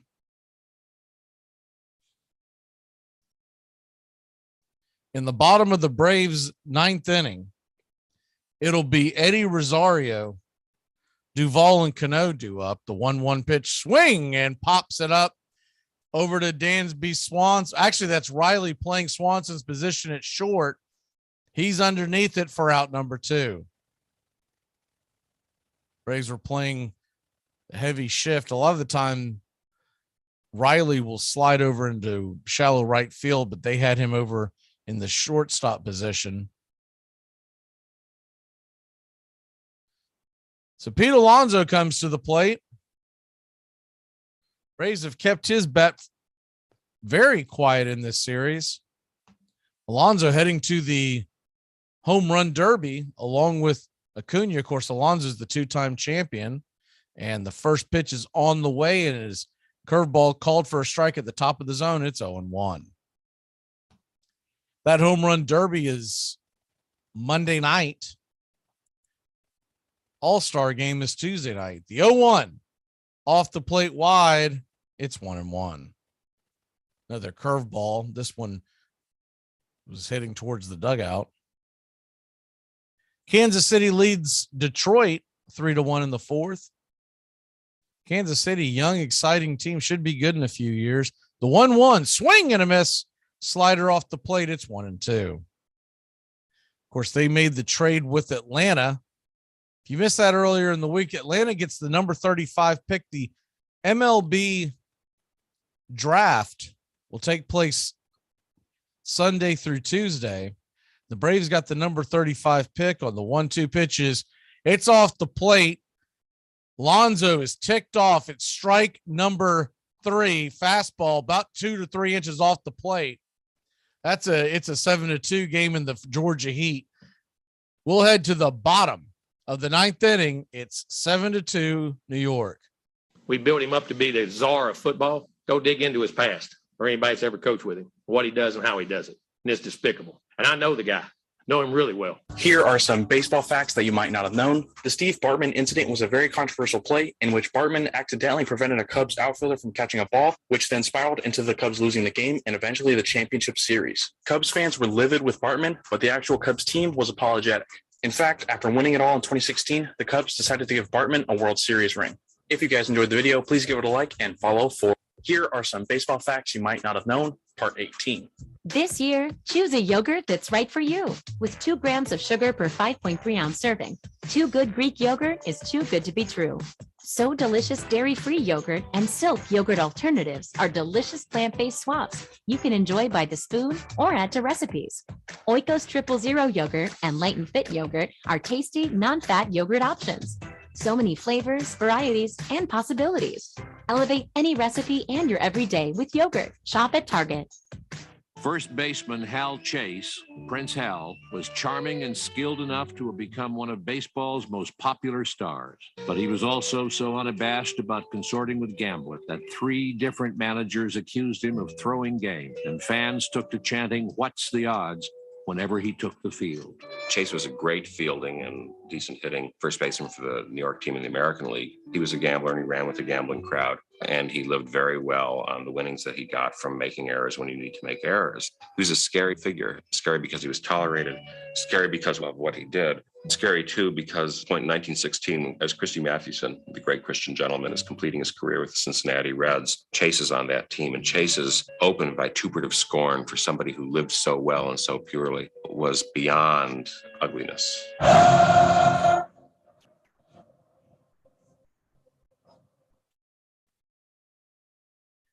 Welcome back to Braves Country Baseball. The Atlanta Braves trail 7-2. Tommy Hunter's coming into the game. 8 innings pitched with a 2.25 ERA, 9 strikeouts. Whereas Tommy Hunter has been around for quite some time. Major League Baseball.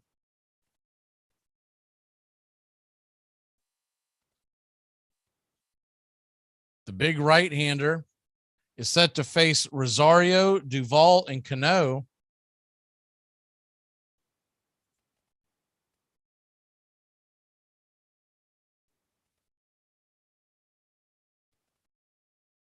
Tommy Hunter, of course, as the first pitch is inside, almost gets Rosario. He has to bend way out of the way. It's 1-0.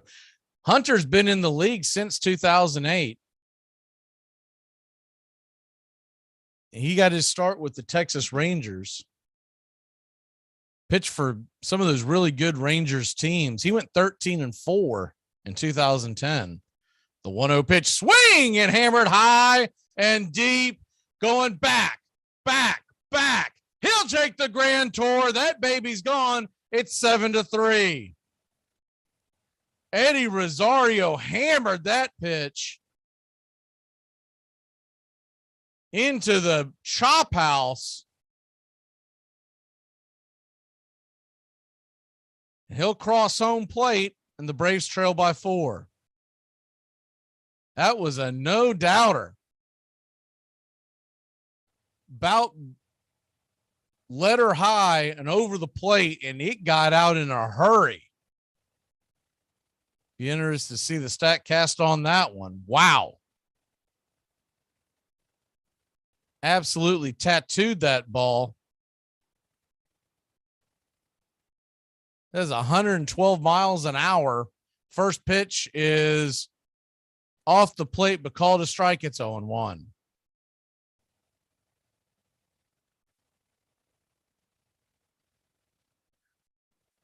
Bill Welke and company are going to be really ticked off in a couple of years as the 0-1 pitch is grounded foul to the dugout. It's 0-2. When they're replaced by robo-umps. But it's these kinds of performances that is leading to it. What that will be is it'll be a beep that you get, lets you know if it's a ball or a strike, and you'll stand back there and call it. And there won't be much argument from either side. The 0-2, swing and a miss, strike 3, slider off the plate, and there's 1 away. Braves have scored 3 runs, all via the home run.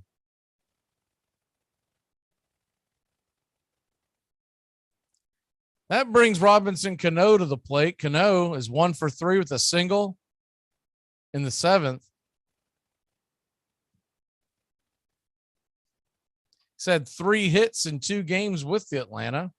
First pitch is in the dirt, taken for a ball. It's 1-0.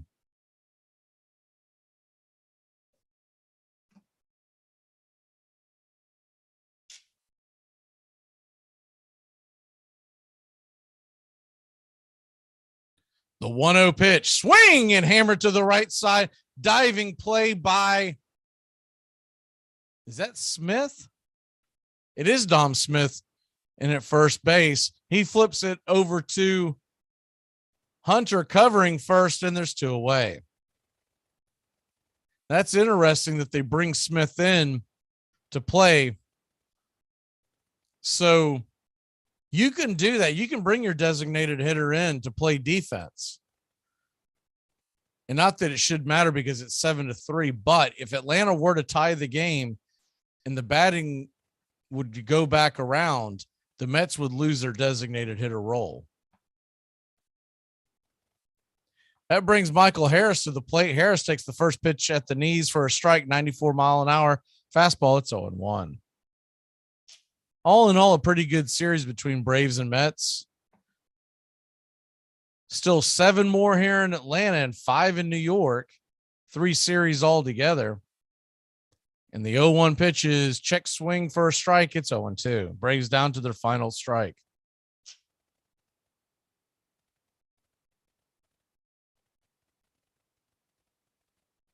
The 0-2 swing and a miss, strike 3, and the Mets are victorious. They win 7-3. A night or an afternoon where Charlie Morton just did not have it. The Mets took advantage, and Atlanta falls to 2.5 games behind the Mets. in the standings. Atlanta will head to Washington for 4, and the Mets will head to Chicago to play the Cubs for 4. So we'll see where we're at when we hit the All-Star break. We will be back in a couple of days, Friday night, 7:05 first pitch, Braves versus Nationals. For all the guys and gals behind Armchair Quarterbacks 1 YouTube channel and Braves Country Baseball, I'm Mac McGee. Thanks for listening. Please like and subscribe.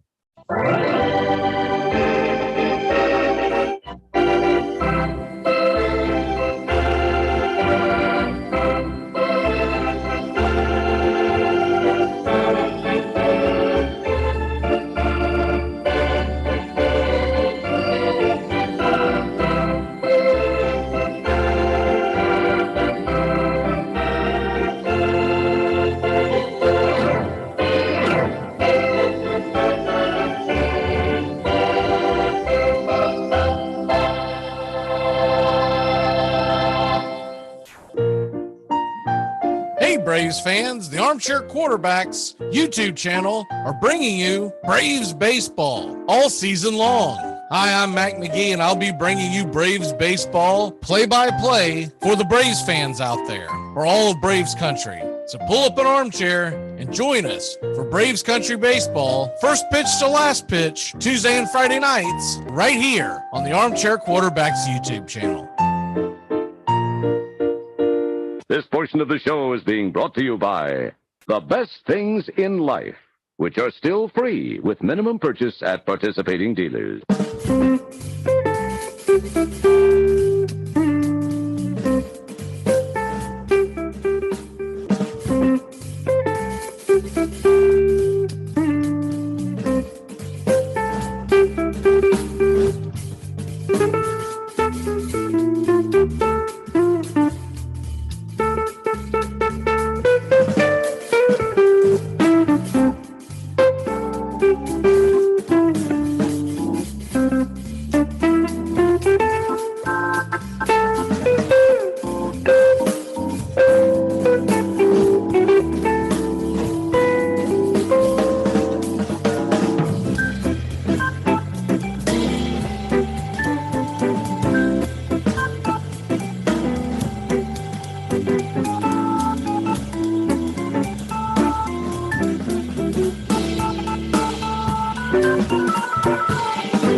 The outlook wasn't brilliant for the Mudville Nine that day. The score stood 4-2 with but one inning more to play. And then when Cooney died at first and Barrows did the same, a pale-like silence fell upon the patrons of the game. A straggling few got up to go in deep despair. The rest clung to hope which springs eternal in the human breast. They thought, if only Casey could but get a whack at that, we'd put up even money now with Casey at the bat. But Flynn proceeded, as did Jimmy Blake, and the former was a hoodoo, while the latter was a cake. So upon that stricken multitude, grim melancholy sat, for there seemed but little chance of Casey getting to the bat. But Flynn let drive a single to the wonderment of all, and Blake, the much despised, tore the cover off the ball. And when the dust had lifted and men saw what had occurred, there was Jimmy safe at second and Flynn a hugging third. Then from 5,000 throats and more, there rose a lusty yell. It rumbled through the valley. It rattled in the dell. It pounded on the mountain and recoiled upon the flat. For Casey, mighty Casey, was advancing to the bat. There was ease in Casey's manner as he stepped into his place. There was pride in Casey's bearing, and a smile lit Casey's face. And when responding to the cheers, he lightly doffed his hat. No stranger in the crowd could doubt 'twas Casey at the bat. 10,000 eyes were on him as he rubbed his hands with dirt. 5,000 tongues applauded when he wiped them on his shirt. Then while the writhing pitcher ground the ball into his hip, defiance flashed in Casey's eyes. A sneer curled Casey's lip. And now the leather-covered sphere came hurtling through the air, and Casey stood a-watching it in haughty grandeur there. Close by the sturdy batsman, the ball unheeded sped. That ain't my style, said Casey. Strike one, the umpire said. From the benches black with people, there went up a muffled roar, like the beating of the storm waves on a stern and distant shore. Kill him! Kill the umpire! Shouted someone on the stand, and it's likely they'd have killed him had not Casey raised his hand. With a smile of Christian charity, great Casey's visage shone. He stilled the rising tumult. He bade the game go on. He signaled to the pitcher, and once the dun sphere flew, but Casey still ignored it, and the umpire said strike two. Fraud, cried the maddened thousands, and echo answered fraud. But one scornful look from Casey, and the audience was awed. They saw his face grow stern and cold. They saw his muscles strain, and they knew that Casey wouldn't let that ball go by again. The sneer is gone from Casey's lip. His teeth are clenched in hate. He pounds with cruel violence his bat upon the plate. And now the pitcher holds the ball, and now he lets it go. And now the air is shattered by the force of Casey's blow. Oh, somewhere in the favored land, the sun is shining bright. The band is playing somewhere, and somewhere hearts are light, and somewhere men are laughing, and somewhere children shout. But there is no joy in Mudville. Mighty Casey has struck out. Goodbye, sweetheart, where it's time to go. We're back tomorrow with another show. Well, unless we're fired, we'll talk to you then. Goodbye, sweetheart, goodbye. Goodbye. Guys and gals, it's time to go. We'll see you on the next show. Same bat time, same bat channel. Thanks for listening to the Armchair Quarterbacks on these CBS Sports affiliates and catching the show on YouTube Live. The Armchair Quarterbacks bring you Braves Country Baseball every Tuesday and Friday night, play-by-play with Mac McGee. Find Armchair Quarterbacks on YouTube Live today. Please subscribe and share and take us everywhere you go. The Armchair Quarterbacks, your first choice for Southern sports talk, live from the First Coast. Gonna get another